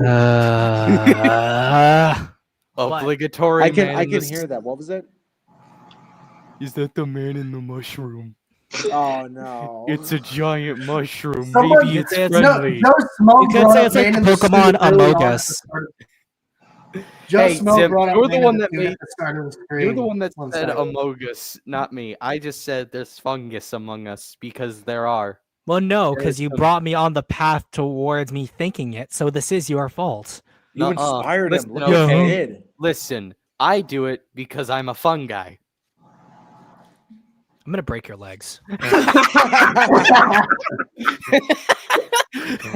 Puns are a stain on the human soul. Holy I will leave it at that. Well, what's it called? You have to be a certain age to be allowed to use puns. But Until then, you have limits. exactly. Too fucking bad. Also, Joe Smoke brought up the Man in the Suit at the start of the stream, but you ignored I it. know. I saw Obligatory it. man in the suit joke. Zim, you put that image in the thumbnail of the stream. You have only yourself to blame. Yeah, you did. I know. I did. Okay, Unfortunately. guys, I'm ready to talk about my horror pitch. Before you do 05, I just want to say, Prima, I do like your idea. It would be really interesting to see like a early American kaiju story. So like the A setting, Native I give you props. American? Yeah. Yeah, like Yeah. good. I give you props for that. I mean, like, We didn't got none of those. I mean, What are I had those? an idea connected to one of Guru's projects of like Native Americans encountering dinosaurs, but that works too, Mhm. and it's even more interesting. And no, it's not Turok related. Hey, So I might take don't inspiration from diss Turok. my boy Turok. I Hey, would have had I like Native Americans Turok. I'm fight just a saying I'm predator, not- but they sold I'm that not- idea. It's not related to Turok. I might actually Fair. take some inspiration from him though. Turok's Speaking of awesome. Yeah, Turok, for now, my- I'm gonna ask, Zim, are we still gonna do that dinosaur story stream pitch? That's gonna be in December because Dinocember. Hell I get to talk about Antediluvian Park. Okay, how do I share my screen? I have your picture, so I'll share the screen. Oh, okay. I'll For be my right back. inspiration, I know I said the novels in the beginning, but I haven't drawn this guy except maybe a few sketches on paper, which I didn't take pictures of. But I guess inspiration wise, I just thought of like I didn't think too deep into the design, but I just sort of thought of an image from the new Skull Island comic that came out that was supposed to be part of the series. There was like news about saying how there's like a fungus creature from a swamp or something. I I thought of know what that. you're talking about. Yeah. Yeah, that I don't know. But yeah, something like that. But I wanted it to like have an alien origin, but a reason to come to Earth and how it came to be hostile. Anyway, Hmm. I think this is a pretty cool concept. Like just seeing Native Americans interact with monsters in general of any size is honestly appealing in its own right. shut up, Mom. I'm dead. But Okay. what I was gonna say was Sorry, I that think was like my. also no, you're good. I was gonna say that there's a lot of opportunity for like period pieces with kaiju, but there just isn't. I think that's mostly because people like imagine when they think kaiju destroying a city, but you can still do something with a giant monster in an old timey period as long as you properly write it. Like I Predator, mean, Killer of I've Killers. mentioned it multiple times, but like Watch Howl from Beyond the Fog, it's kind of a prime example of this. Mhm. Sorry, Okay. yeah. Sorry about earlier. That was the. I'm at a library right now, but that was the microphone. Gotcha, you're good, my man. But yeah, but no, you're right. I think you were talking about like period pieces, like Predator, Killer of Killers, something like Yeah, that. or even just Prey. Yeah, how we're we think the humans think we're dominant, but a little f around and find out, and you'll get your time. You all think or, you want the center. or hell, even things like Primitive War or the aforementioned Turok. Mm-hmm. Every Yeah, galaxy traveled. at first the story was going to take place during the Vietnam War and have the creatures like infiltrate the rice gardens. You mean the rice fields? Oh, Lord. But yeah, no, I wanted to focus, the Switch. But I forgot to point out that the alien comet that came down to Earth infiltrated like a harvesting the harvesting crops, and they dug in the ground like in this like liquid form, and they infiltrated the seed that was carrying the crops. So that's how they became you know part of the plants. Hmm. Interesting. Is 05 already done? No, 05 hasn't started his yet. Primo's still Oh, talking so about his. Now I it's time for I just went to 05s. the restroom real quick. I was like, Okay. y'all just started without me. I don't know. No? Yeah, in All case right. in Hey, case you have Kaiju noticed. Karu, Sorry, here's your favorite Godzilla movie or Godzilla continuity. All right. Polygon films. This is Godzilla versus Cyber Yuko, aka Godzilla Cyber Genesis. It's kind of cringy, but I just wanted to find a weird way to bring out this scrapped Bride of Godzilla concept without Godzilla simping over the robot girl. Anyways, so this takes place after the events of City on the Edge of Battle, and everyone in the central community in the Atram are arguing because Horo had destroyed Mecha Godzilla City. The humans and the Biosolito are divided.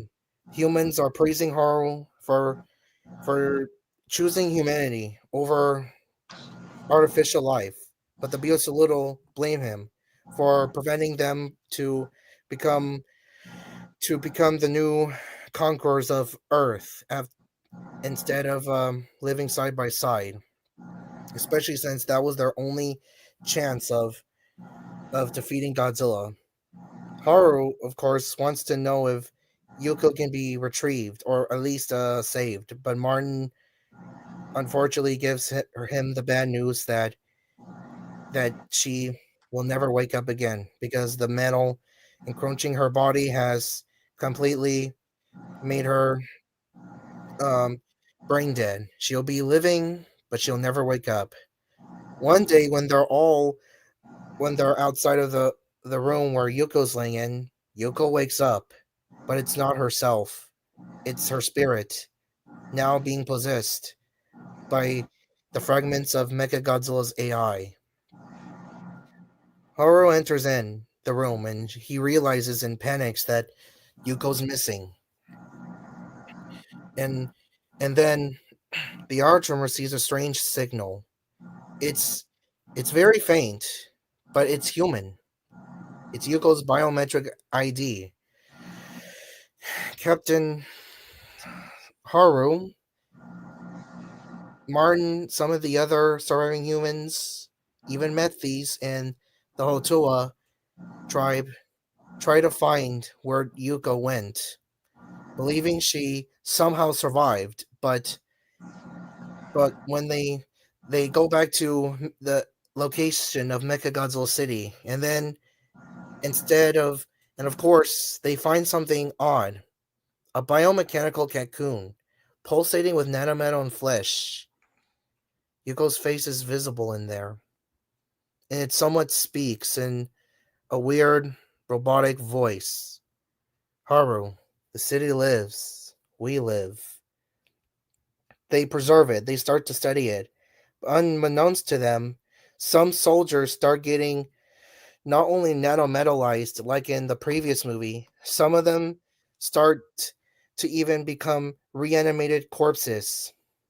And they start to make horrifyingly groaning sounds. And it's and some of the comrades have no choice but to put down their former friends because their friends are no longer alive. They're just now robotic and controlled. Cyber Yuko becomes a new vessel for Mechagodzilla's AI. The Biosaludo want to control her, but Yuko doesn't, and she goes out on her own way.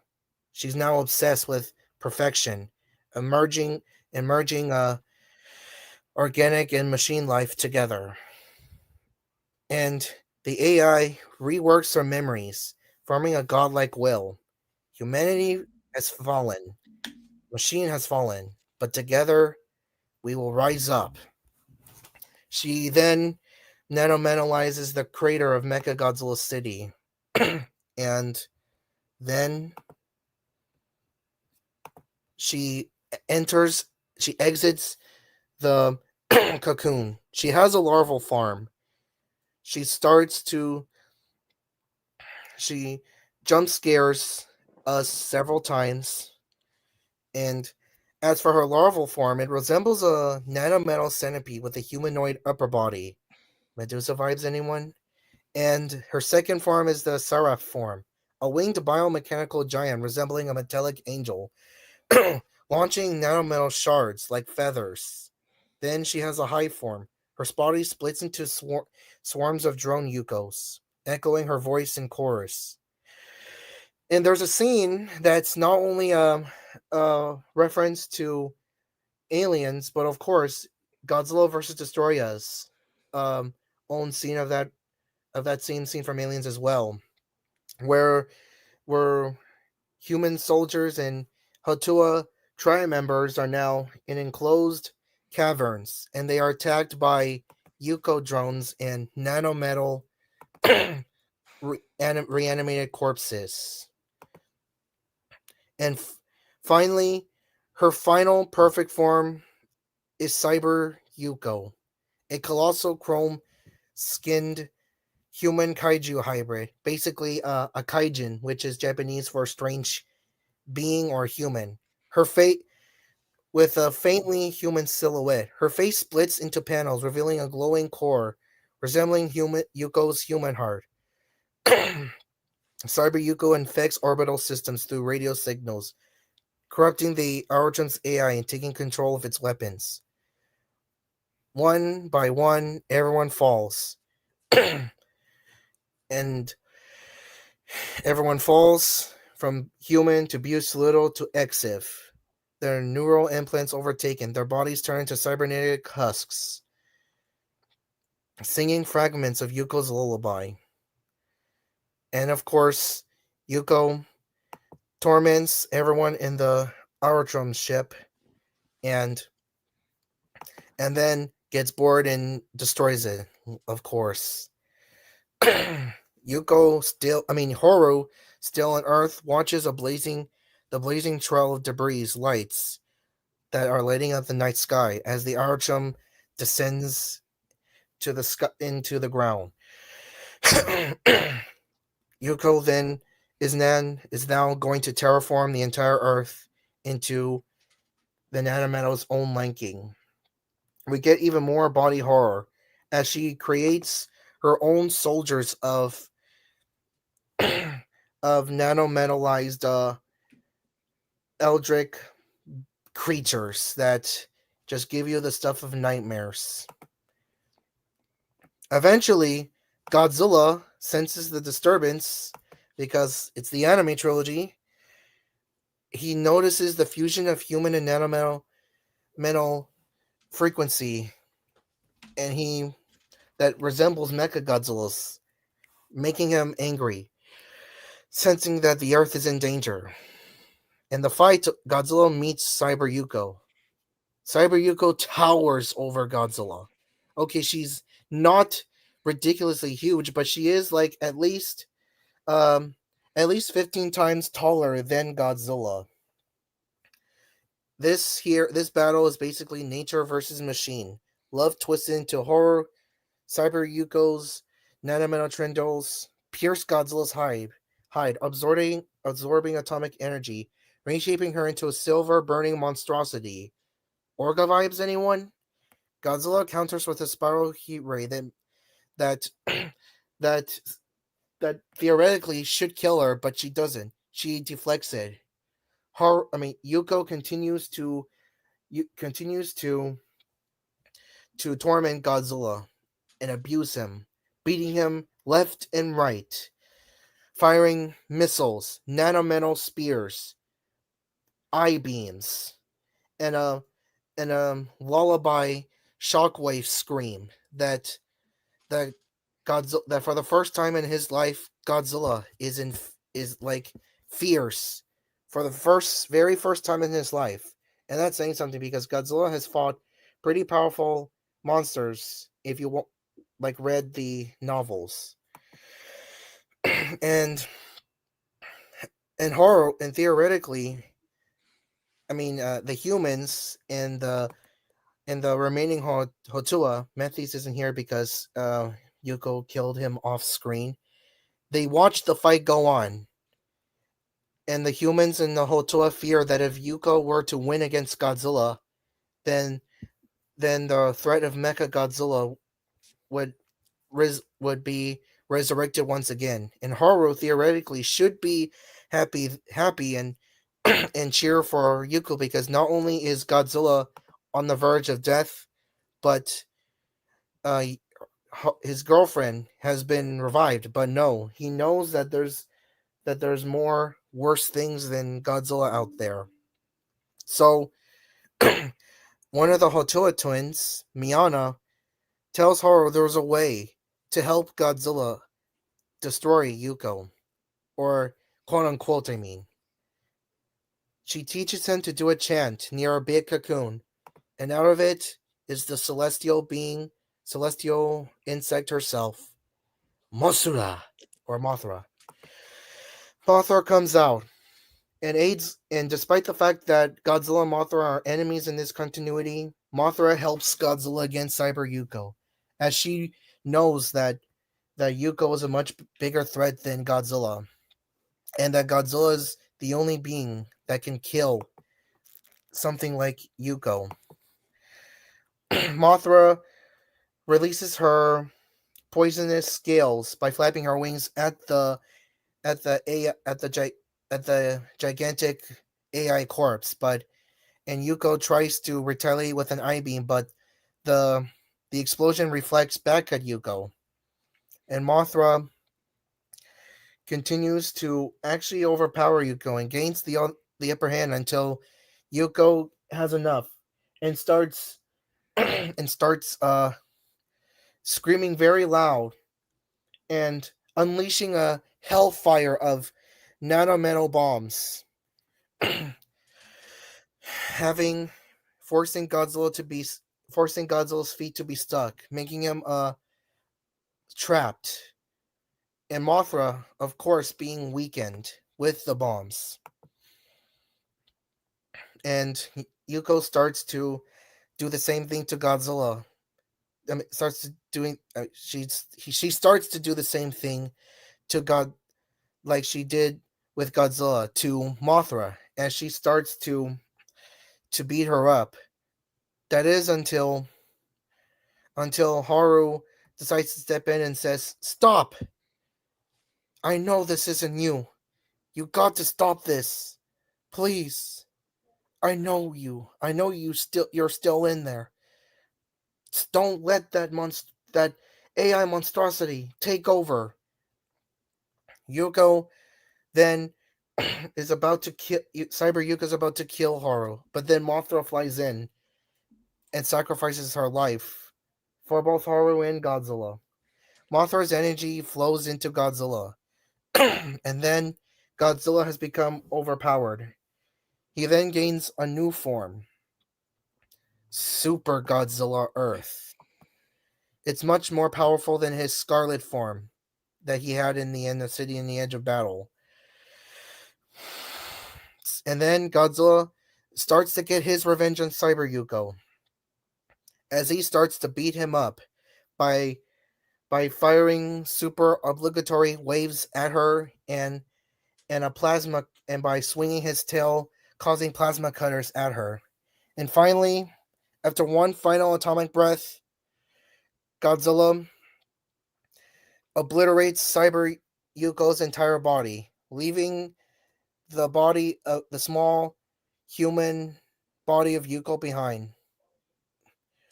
As as the dust clears, Haru goes over to his dying girlfriend's body.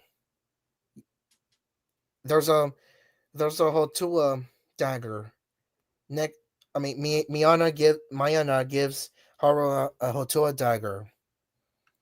Haru hesitates, but Yuko says, "Haru, please, end it." Haru cries and then has no choice. He stabs his best friend, permanently killing her. With now, humanity gets to have a new life, living in harmony with the Hotua. Haru marries Miyana, and Miyana's pregnant with her child. The final scene is Haru and Miyana looking at the cliffside as Godzilla makes one triumphant roar, finally ending this pitch. Well, what did you think? I'm just going to come right out and say it. This is.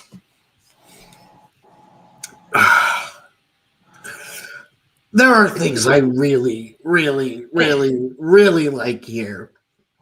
I think your design philosophy, or at least conceptual design philosophy with Yuko, is really cool. Genuinely, I think that. I think it's like one of those cases where I feel like the story could definitely work.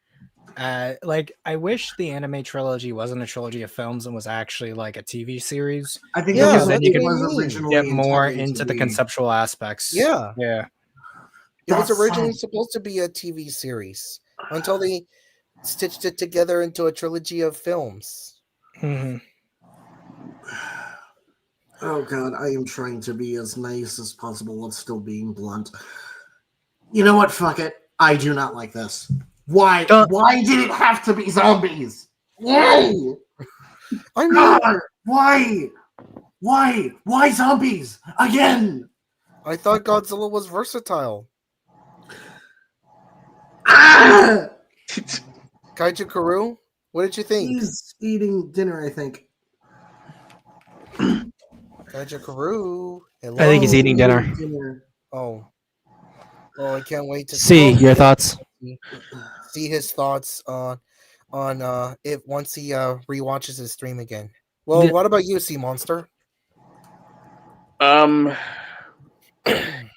mean, the only thing that I pretty much yeah, the only thing that I would say that this that I actually do like is like the very end, because it's like the very like pretty much like the very end thing. Like I like that you did have it to where Haru actually just doesn't kill himself by the end of the Yes. story. Although, but yeah, I mean, I guess it's the whole thing of like, so okay, so the first two movies, they already happen as they already are, like no real changes whatsoever, at all in the plot, just Yeah. going into this one.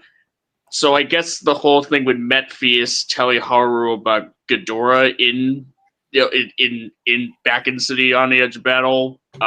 Whether you go with the post credit scene or what have you, that just kind of goes nowhere because Metphius dies in this Yeah. version. I mean, like if this was like a series, I mean, like, if this was like a series or so, like it. Honestly, my real main issue, it really is just because like the Polygon trilogy is just like it's honestly just so broken and so terrible of like a foundation to build any story off of. Like even if you have a decent story in concept, it's just like it's just there's just the basis is just kind of fucked from the get go. I know. So it's just like a but I mean it's intrigue it's intriguing. I would say like there is an interesting sort of almost like hive mind type of thing going on that you had for Cyber Yuko, where the bodies just kind of like form together, and they kind of like I guess they do the lullaby like in unison. I'm guessing like in unison is what you're going for, or like just like something like that. Yeah, almost like a super villain attack. Yeah, it's there's intriguing concepts here that if they were to be like extracted and sort of it's sort of like I guess you could say tweaked a bit here and there, they can be pretty neat elsewhere. Yeah. Yeah, At least I what were you gonna say?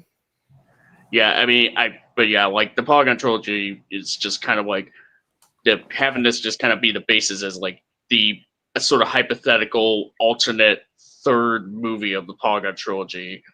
It's like, I mean, I guess it's probably more coherent than the first two, maybe, but than those other movies. But yeah, it's an uphill battle. Let's just say to have this be the conclusion. But I do like the fact that you have Haru live on essentially, and not not self-delete himself essentially. So Yeah. like you're not like uprooting like what's supposed to be like the overall message or like Haru's journey and what the message is supposed to be for the film for that trilogy. Yes. Unlike what the actual end of that trilogy ended up doing. Yeah, because despite what Polygon trilogy shows like Blue Nova, D-Man 1954, and Sam the Gigan fan like to say and claim, it was not a good decision to kill off Horo. Like he could have like easily just let go of his fate after seeing what Mecha Godzilla and Ghidorah are capable of. Like he should have easily let go of his hatred. And I also just wanted to have a big fucking excuse so that we could see an actual monster fight, and that so Mothra could do something. Speaking of which, what did you think of Mothra's inclusion of this in this story? I mean, I guess she was done better justice than. I guess you actually like did something with her, like that's kind of like in But don't line you with her. love the Shadow Moth in the anime trilogy? No, I didn't really. Isn't it That's just not so even amazing? a moth. That's not even What? a moth. That's a butterfly. Not really. But I will say Mothra just kind of given her life and like I guess like the end, how the climax is resolved by Mothra dying so that Godzilla could get powered up. It's too like it yeah it I it's impossible for me to not think of King of the Monsters. Like I'm honestly it's honestly I'm kind of even at a then, point where I'm like, can we do something else with Mothra other than just have her die and have her power just help Godzilla by the end? Like, let's try I mean, something a little different. KOTM wasn't the first Godzilla movie to do this for Mothra. GMK did, with Mothra sacrificing herself for Ghidorah. That helps see Monster's point. I mean, still, That I mean, doesn't change much of the Yeah, conversation. no, like Yes, we but wait, let's just kind of what I'm saying is like don't have Mothra die just to empower another monster. Like it's kind of been played out, honestly. I I mean, know. you could do it in another story down the line, maybe down the line, but yeah, I've heard it too many times. Okay. Like even that one like Planet Eater, what was it, that fan edit of like the Yeah, Planet Eater? yeah, Even that one sort of did that. It's where Mothra just dies so that Godzilla could defeat Ghidorah, and it's very caught him like, and it was kind of even acknowledged that's like, yeah, this is very much like caught him. It's still better than what we actually got in Planet Eater, but still, very, mhm. it is a bit derivative. But yeah, I mean, I guess I'm not as harsh towards this one as I guess the other folks on here are. I don't know. Mhm. And what about you, Zimzilla? Do you have any other thoughts? The thing, like, it's interesting for an idea. I think the problem I run into is that with Yuko, I feel that the moment she dies in the second film, she ultimately does become just sort of a plot device for Planet Eater.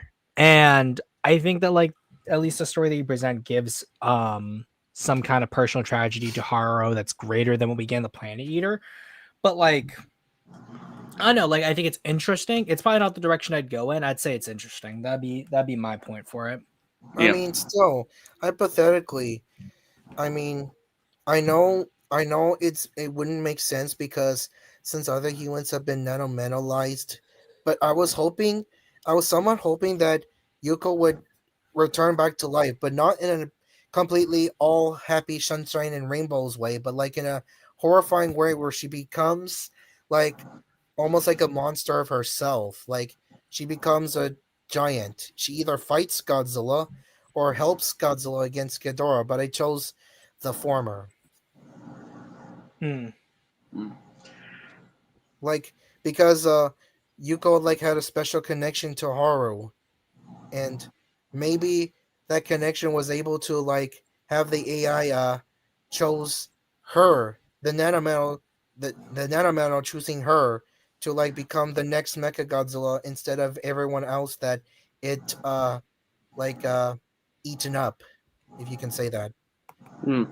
Yeah, I mean, I guess to further like I guess before we move on to it, somewhat further elaborate my sort of like a point of regarding like how how the Polygon trilogy being a foundation. Yeah, I guess the main thing is just kind of like that, since the drama of the story is supposed to revolve around like Haru needing to like kill Yugo and how that would, and how it's gonna like personally hurt him. Like it pretty much definitely would have worked if as the conclusion of that trilogy, if like the foundation, which is the first two films, unchanged as they were, actually we had Yuko be that well defined to where that tragedy would really work. But it kind of seemed, but yeah, like that's kind of like what the disadvantage sort of comes in, where because like the first two films did so like Yuko was pretty much such a nothing burger of a character, quite frankly, even with like the tidbits that we get of her, that that essentially the conclusion, which would be in this case would be the Cyber Yuko thing, has to like essentially pick up the slack that the first two movies just kind of left for it. So yeah, it's like in this case. Mhm. Yeah, Anyways, it's definitely interesting to say the least. But is Kuro back yet? I know Kuro said that he's gonna be. He said he's gonna be back in a few He's minutes. I know just making Minecraft. himself dinner. Yeah. He's still making his dinner. I wonder who's supposed to be next because there's only like I know 5 of us. Kuru's next. Kuru's next. Kuru's the last one for the night. What's so funny? By the Oh way, no, because we're waiting on Kuru to finish by the it way, up. see, Oh my could you send me the descriptor for Invisira? Invisaris, thank you. Could you send me the Yeah, I descriptor can for that? send you the screenshot. Yeah, so you can work with that. Because I want to draw that. Yeah. I definitely will DM you that once. Oh, when so when you're I playing get Gigabash? when I'm off. No, when I'm off the stream. I know. I just saw Zim. You're playing Gigabash. I'm gonna do some gameplay at least while we wait for Kuru. Want to go at it? I would.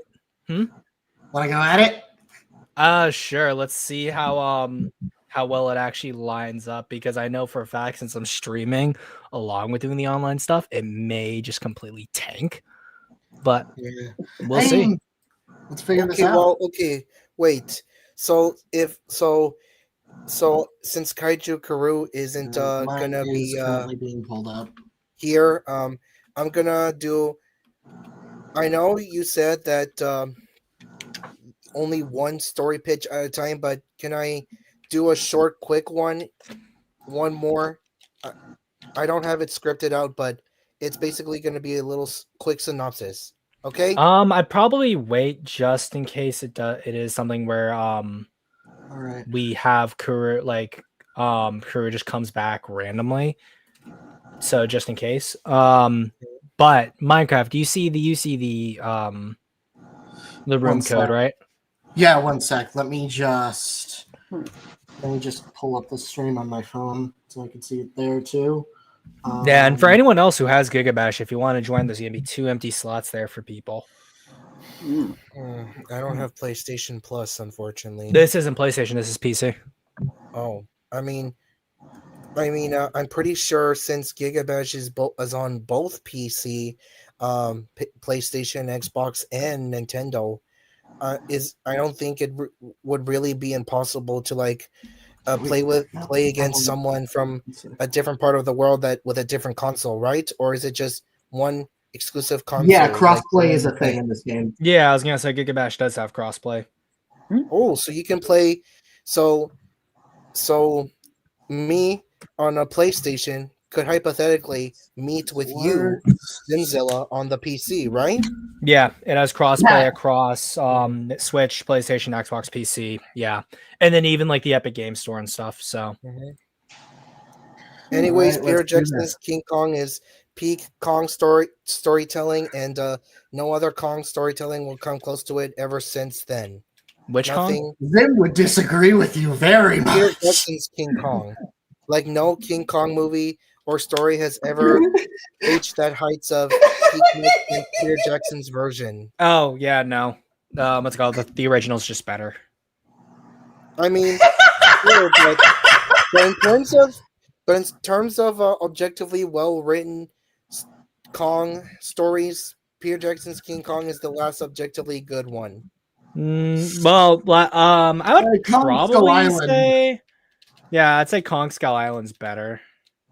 And I heavily Well, disagree. I need to rewatch the 05 Kong. Oh, geez.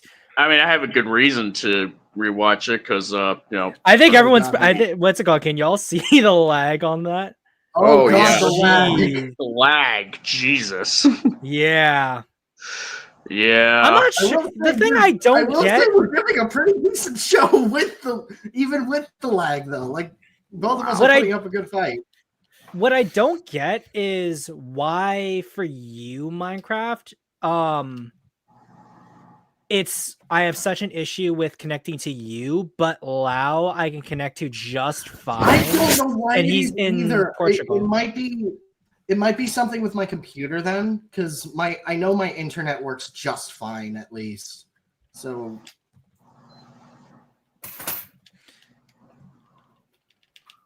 because like it'll go from like a second. I'm not even holding that button down. Why is it doing that? Kaiju, are you back now? He's still muted. I mean, I think he should like at Incoming least the hear me. avalanche. Well, Incoming. I mean, we even know we don't know his setup exactly, so Yeah, we do not know his setup at all. so you could say like, oh, he could hear us. That may not necessarily be true. Okay. Anyways, hot take number 2: Godzilla versus Mothra 1992 has a much better theme about a much better divorced family plot than the other 2 Godzilla movies that you guys like more. I'm not gonna name them because you guys will get mad. Wait, if we know what it is, then we should be able to name it then. Okay, Yeah. I'm gonna do it quick. And I can guess Cottom is one of them.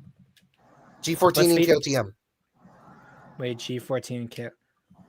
G14 All does right, not have I'm to be back. a bad one. There's no Yeah, divorced family. Okay, yeah, There's what? just- Okay, Karu's back. Karu, what did you think of my horror pitch for your favorite Godzilla continuity?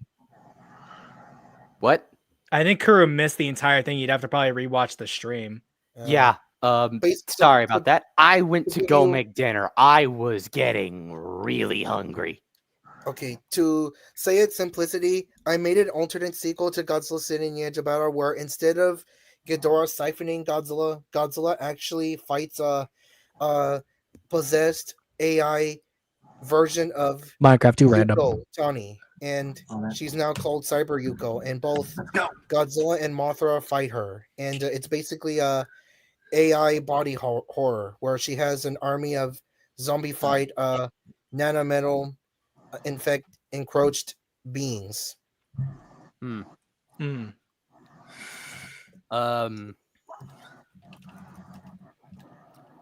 It's making me think of the Bride of Godzilla.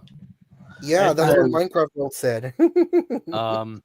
Well, that's because the two of us have a shared total Functionally of the one brain same. cell, and We it's share a always brain been- cell. Let's just put it at that. and we share a grand total of one brain cell between the two of us, and it is always my turn with it, and I'm needing it for college. Damn. I need to play Skorak more. Jesus. Skorik's kind of like my second main after Rawa, Yeah. but like Blazar is definitely. You can got see a why I lot of like com- him. Yeah, see there's why a I like him. lot. There's a lot of combos he's able to pull off, which is Good lord. it's Ow. crazy how he's able to do this. I have Gigabash, I just haven't had many people to play it with, so Yeah, honestly, we might be able to play it later tonight after The this. fact that he's able to do this is look at that. Balzar makes me think of Arkveld. Oh yeah, I said Blazar, Balzar. Balzar. I mean, it's a reference to Goldar, so Yeah. It's a Bowser. Also, I really like that design. Like, this is just No, he has a really good design, but wow, I don't really play him, but he has so why many I love like playing him. His You can see chains exactly are why I love insane. playing him.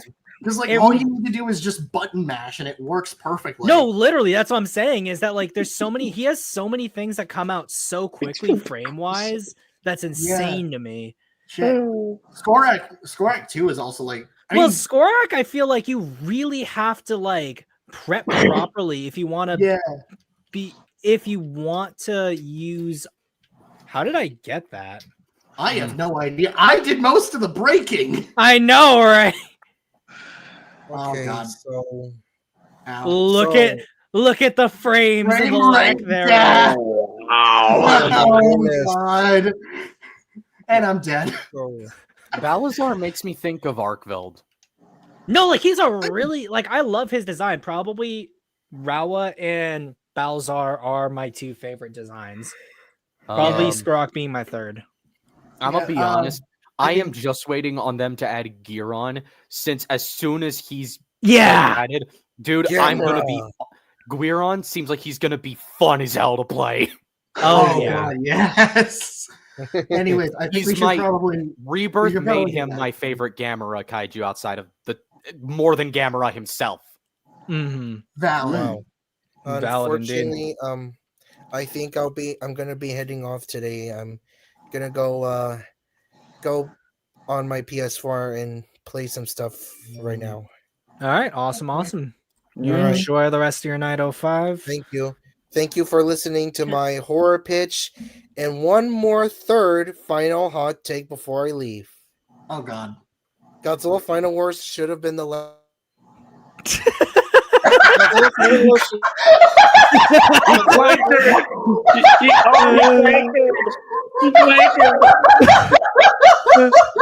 Final Wars should have been the.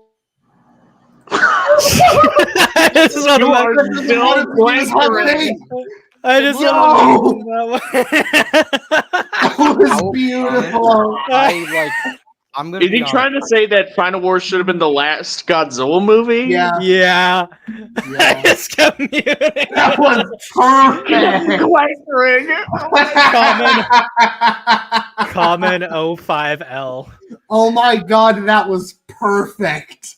I knew what he was gonna say. G14 didn't have a divorced family. What's it, like? There's a huge Monster. difference between a divorce and Monster.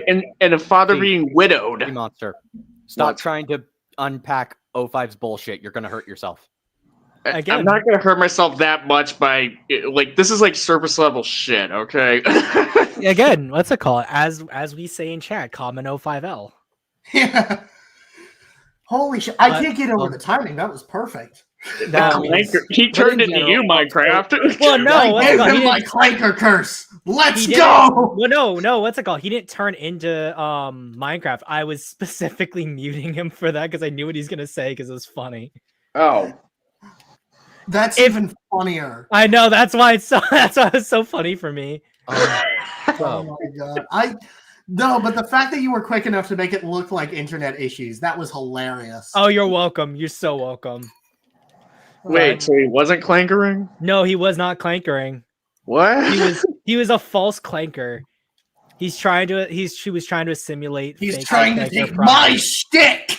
Damn, No. that's Oh god, dirty. I just had no. 05 was wearing metal face. Metal face. Oh my god. I'm choked on my fucking eggs. Wait, so like you don't have any balls anymore now? No. Anyway, so hi, welcome to this. What happened to us? So, Your guess time, I'll use Karu. okay, it's my turn now. Mama said it's my turn on the Xbox.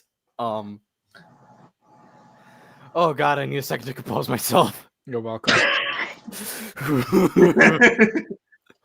Honestly, I'm gonna be practicing a Skorak while I listen in because Jesus Christ. Jeez. Y'all are So, nasty. At first, I was going to actually do something related to a project that Minecraft knows what it's called, New World Dragons. But I've elected to wait for December to go into that, as that is something I'm really excited to share and actually want time to make art for it, because I actually have a drawing like a software now I could use to make art, and I'd like to wait so I have something to share that's actually of my own creation rather than something I have to have done for through others through their own charity or paying them. So instead, what I've just chosen to do is go over something I have developed, which is, again, the origins behind my take on Godzilla, since I've shared vaguely what he is, but I haven't, in this whole shtick, but I haven't gone into the story in detail.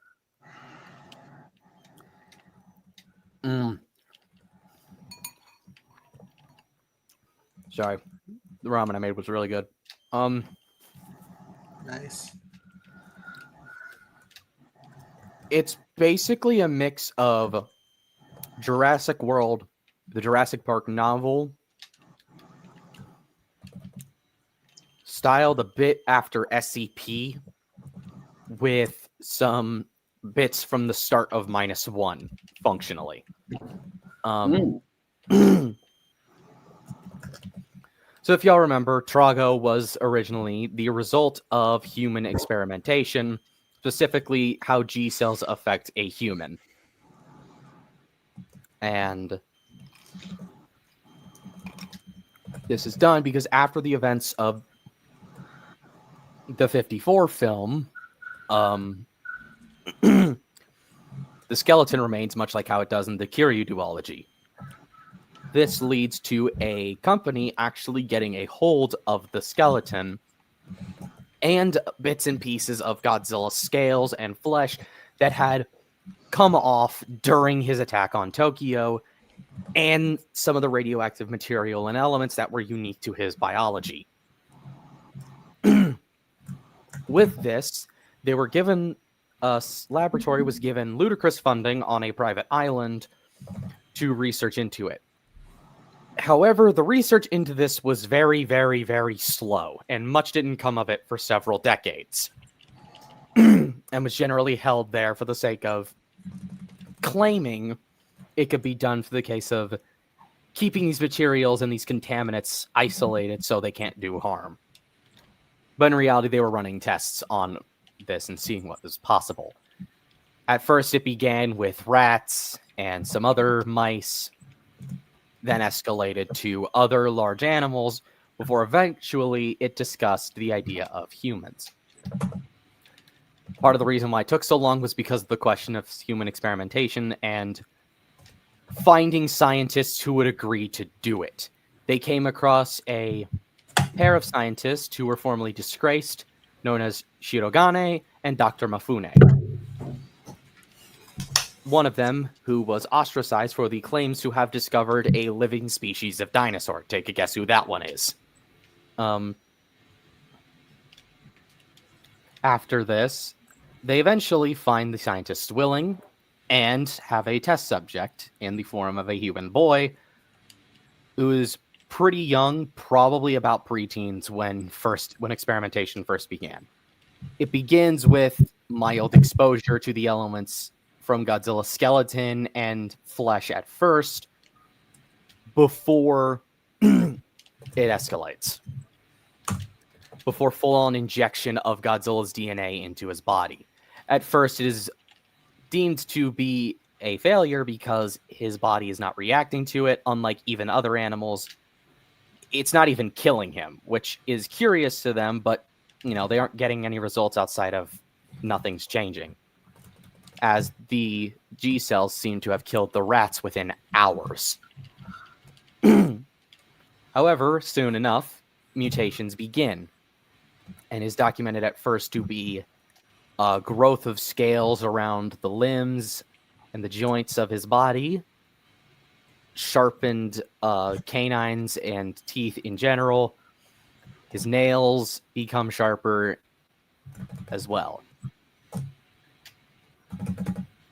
And this is the beginning of a situation that spirals out of control, because after a while it's noted that his temperament and his attitude and mental state have begun to change.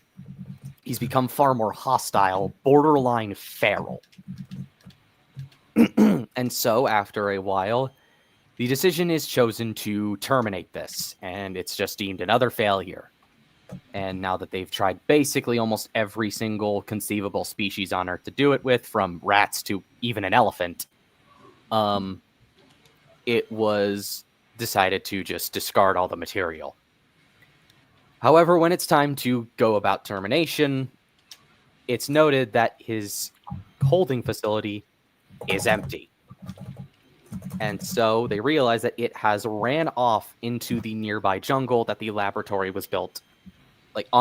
So the island that it's built on, the lab is built into a mountain, and it has run through the cave system inside of the mountain out into the jungle on the other side. And so a small task force is sent in. What they find is considerably not a person anymore, and is best described as... Have any of you seen the Delphaeus Hills ghoul? Yes. It's similar to that. To describe what that is to Minecraft and Sea Monster, a scaly Bigfoot, essentially. Oh, okay. 1 second. I'm going to look this one up.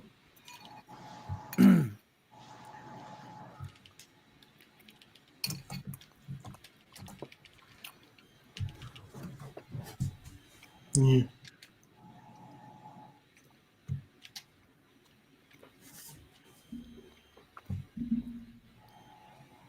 You were saying, Kuro? Yeah, sorry, I was just taking another bite. Due to being underprepared, this task force is swiftly killed, and however, body cam footage is found, and they realize they're going to have to prepare with far more heavy artillery in order to kill this thing. From their time with the Elephant, they actually got the hold of military-grade weapons, including a singular anti-tank gun. If I remember in my notes, the one that I mentioned is an... one moment. Because I remember what specific weapon it was, but I just need to remember. A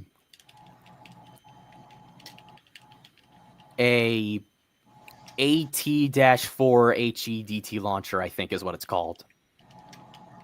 Which was used to kill the infected elephant. When they come across this thing again, it has mutated further into a roughly Indominus Rex-sized, best described as resembling the Scorpius Rex. And when this anti-tank gun is fired into the neck of the creature, it hardly even flinches, and once again, they are entirely overwhelmed. The creature is mutating far too fast for them to effectively kill it in time. And it seems to be making a break for the laboratory.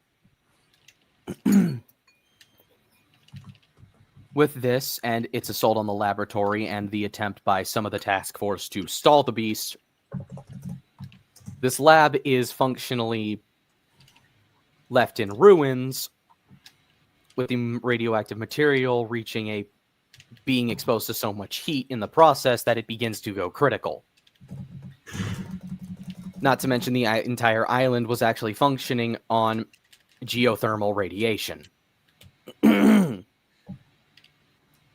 It's worth mentioning that one of the ideas I had for this thing's skin was that there's like parts of it that are almost like grow like into cysts before popping by themselves, keratin forming wherever it popped, and then the keratin decays, more skin, and it's just a loop, and that's how this creature is like growing in real time. By the end of the sequence where everyone is getting off the island, the Godzilla has reached roughly the size that he is in his Odo Island form in -1. But with the island's facilities about to detonate, they get off the island with it, well, obviously blowing up. And at first, it's believed that he might be dead. A few months later, a submarine is sent in to document what's left. And what they find is that not only did the bones of the original Godzilla survive, albeit charred entirely black, numerous spots of skin that has been shed, spines that have been dropped, and other things have been just littered around the ocean floor before Godzilla will appear behind the submarine, sinking it as well, before the actual plot of humanity's tragedy begins. This is all kind of a prologue. I haven't developed this as much as I have other portions of the story, so if that's why things seem very scattershot, that's why. I've been focused on everything after he's fully mutated. Interesting. Like, it kind of gives it almost kind of has like a Resident Evil kind of vibe to it, which I enjoy. Yeah. I mean, I think I already compared it to Nemesis in VC. So Yeah. Yeah, it also so does like- have a Nemesis kind of vibe too, yeah. So like similarity- Jurassic Evil, essentially. You mean Jurassic Park Jurassic Evolution? Evil. You mean Dino Crisis? No, I was thinking Project Evolution. Oh yeah, I remember that. Yeah, that's like the first thing that came to my mind was that. That was not intentional. A lot of origin stories I've had for monsters have been direct results of human experimentation, because that's just a dichotomy I find fascinating. Is where is the line drawn of retaining your humanity versus what you actually are anymore? Mm-hmm. The line of when does a man become a monster? And also, the idea was how it actually all started because I was like, how do I keep the human element of this story worthwhile while, obviously focusing on the monster elements? And I was like, hold up, what if I take them and just mush them together? And that's what started Trago. And You could say it took a tremendous effort. I deserve that. Back at the puns again. You did deserve that. I thought we were done with the puns by this point. God damn it! You're welcome. Is that the man with the pun?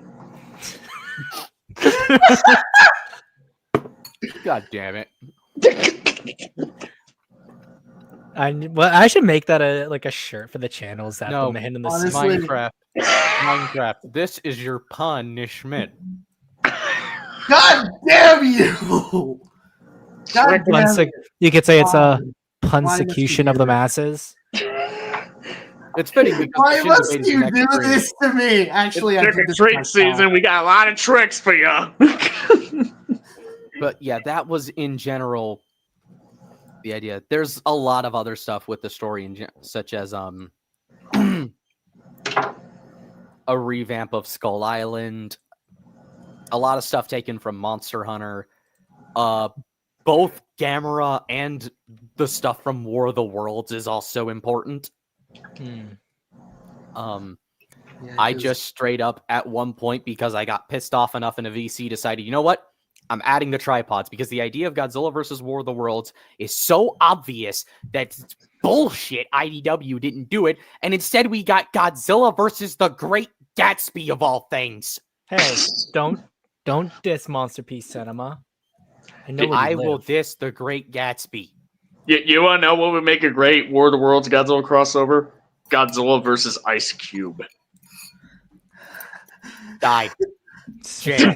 Federal prison. How could you, man? We're going into the cell It with was Dave. you. My own son is hacking the government. How could you, man? God damn. You risked all my lives just to spy on people's Amazon carts. How did that movie even happen? I love that it happened. I mean, it's one of the worst things I've ever seen. But I love it. That film just makes me so fucking miserable, and I don't like the memes are there, but God, why? Why War of the Worlds? Yeah. Because we need proof in the universe that nothing is sacred, I suppose. Essentially, yeah. But I think we're gonna end it off The at a fact that solid movie exists is 245. proof God is dead and we killed him. With it an called? Amazon gift card. After we killed We God. slit his throat. It was you, man. Jesus' throat How with an could Amazon gift My card. own son killed God. How could you, man? But as for what is going to be going on for the future content here on the Zimcast, we'll be doing on the 10th of November will be a Shin Godzilla debate. It is finally here. Hallelujah. So that's going to be fun. And then I'm not sure if there's any others I have specifically planned, but I do know we'll be doing a Thanksgiving stream as well. But since it is around the time of Thanksgiving, that means it will be the anniversary of the Adam Does Movies -1 stream. If there's another video or series of videos that are about as bad as that, then maybe that might be the big thing we do. Who knows? We'll see. Or something else. But I do know I will be setting up the Flash fiction, though. That will be coming up either in November or December. But I'll give people enough time to prep for that because I do want us to have actual Flash fiction stories ready. Adam, please give us content. Give us content, Adam. You gave Zim content. You gave me content. Why we? Hey, Fuck it, I'll take them. Hey, Minecraft, Aren't you excited for Primitive War to come to physical and we're going to get more Twitter paleos bitching about it? Aren't you excited? Mhm. I'm fine with Primitive War coming to physical. Honestly, the behind the scenes stuff that I've been hearing doesn't really change my opinion on the film. You're fine with getting physical with Primitive War. No, I'm not making a joke about it getting physical releases. I'm talking about the Twitter paleos getting their hands on it. Paleos being paleos as usual. I love y'all just completely missed my pun there. You could Wait, say your pun was fossilized. Damn it! Okay. We'll do our shilling as per usual. We'll start C, Kuru, and then the world that mines. Okay. Guess it's me first. This has been your guest, the Sea Monster. Like if I'm not, getting wasted on Halloween night, you can find me here on YouTube, where I make videos and host live streams. This Friday, Halloween at 11 a.m., I'm going to be hosting a stream on a video for Nosferatu 2024. We may also, talk Halloween stuff as well, because, it's that day, that holiday. Everyone's entitled to one good scare, one may say. As far as like an actual essay video project I have in the works, it is going to be on a Godzilla film. Even a Heisei Godzilla film, actually. Scripting's not quite done yet, but it's getting there. I'm definitely been chipping away at it for quite a bit. So hopefully that will be done by the end of the year. But it could always be. It may be delayed. I don't know. I'm not going to give an exact date for it. I want to say by the end of the year, but I don't want to make promises on that. But you can also find me on Twitter for further updates at Sea Monster KCI. Happy Halloween. Trick or treat, motherfuckers. Kuru. I don't got much to shill because I don't make YouTube videos yet. I might. I thought it was because you're poor. You can't afford to be a man in a suit. Yeah, you're a man without a suit. Yeah, exactly. I have several suits. Such as a lawsuit. Wait, you have a lawn with a suit on it? God damn it! Is that a law with a suit?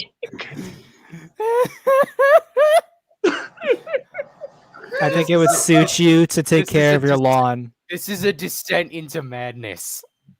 Hello, madness. I'm Dad. I hate you. You explore and grab me another beer, why won't you?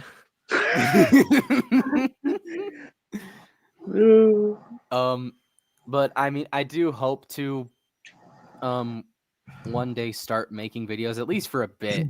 But as it stands, this is usually where I yap and stuff. You can check my Twitter. I'm pretty funny. I'm also just descending into horse brain rot. Go watch Uma Musume Cinderella Grey. Go consider watching Primitive War and Beasts of War whenever that comes out. I need to go watch the Chainsaw Man Reze Arc movie, but I'm fucking broke. Anyways, that's it from me. To call back to an old bit, Tiamat deserved worse. Shut the fuck up. Anyways, you can find me on YouTube. I'm horsing it. You can find me on YouTube at Minecraft World 1954. That's my @ or just Minecraft World. I have different things. I have a Gamera 60th anniversary project that I'm going to be releasing that I want to have scheduled to premiere, I hope, before Thanksgiving. I have finished the first section of that, and I am slowly but surely chipping away at the rest. Also, you can find me on Instagram and Kara. I have artworks there. You can find me on Blue Sky. I post stuff there. Also, Zim, is it all right if I share my screen real quick? Because I want to shout out something. Yeah. 1 sec. Let me just... Doot. Can you all see it? The pinpoint of infinity. $354? Huh? That's not dollars. Sorry, that's for Kindle.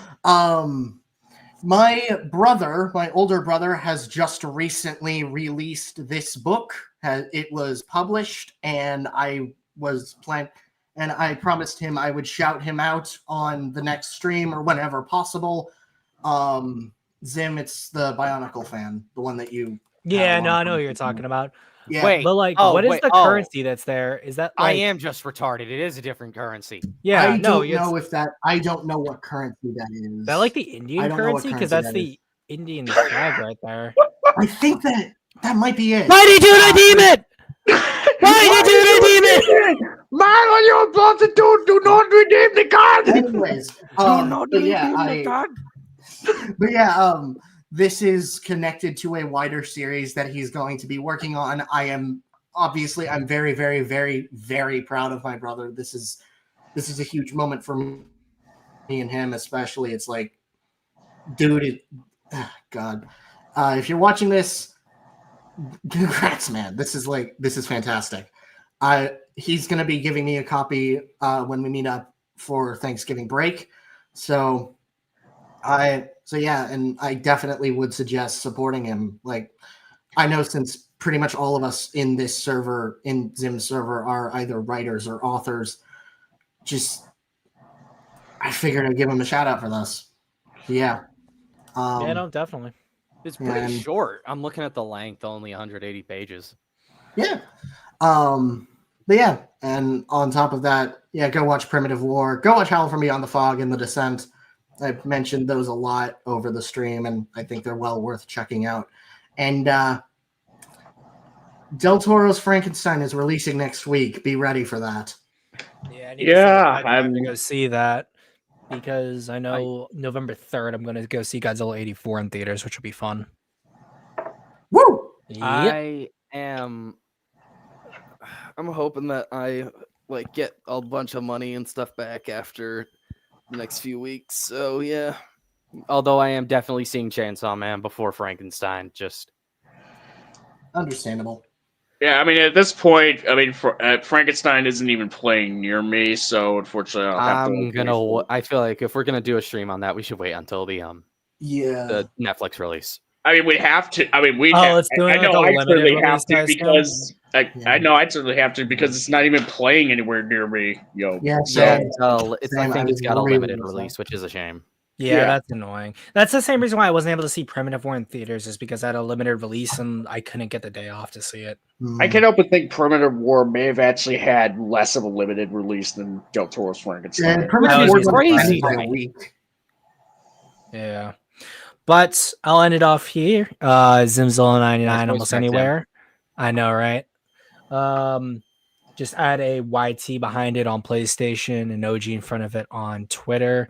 You can find me almost anywhere. I have a Patreon if you guys would be so kind as to donate or sign up there. That helps out a ton. Odyssey and BitChute are where I do, I just essentially archive stuff there in case YouTube decides, you know what, I'm going to copyright strike everything now. I multi-stream to Twitch as well as Facebook, and I actually got a viewer on both Facebook and on Twitch consistently. That's cool now. And yeah, Deviant or Instagram, both places I post art, and stay tuned for more content down the pipeline. But always remember, guys. Semper Fi, motherfucker.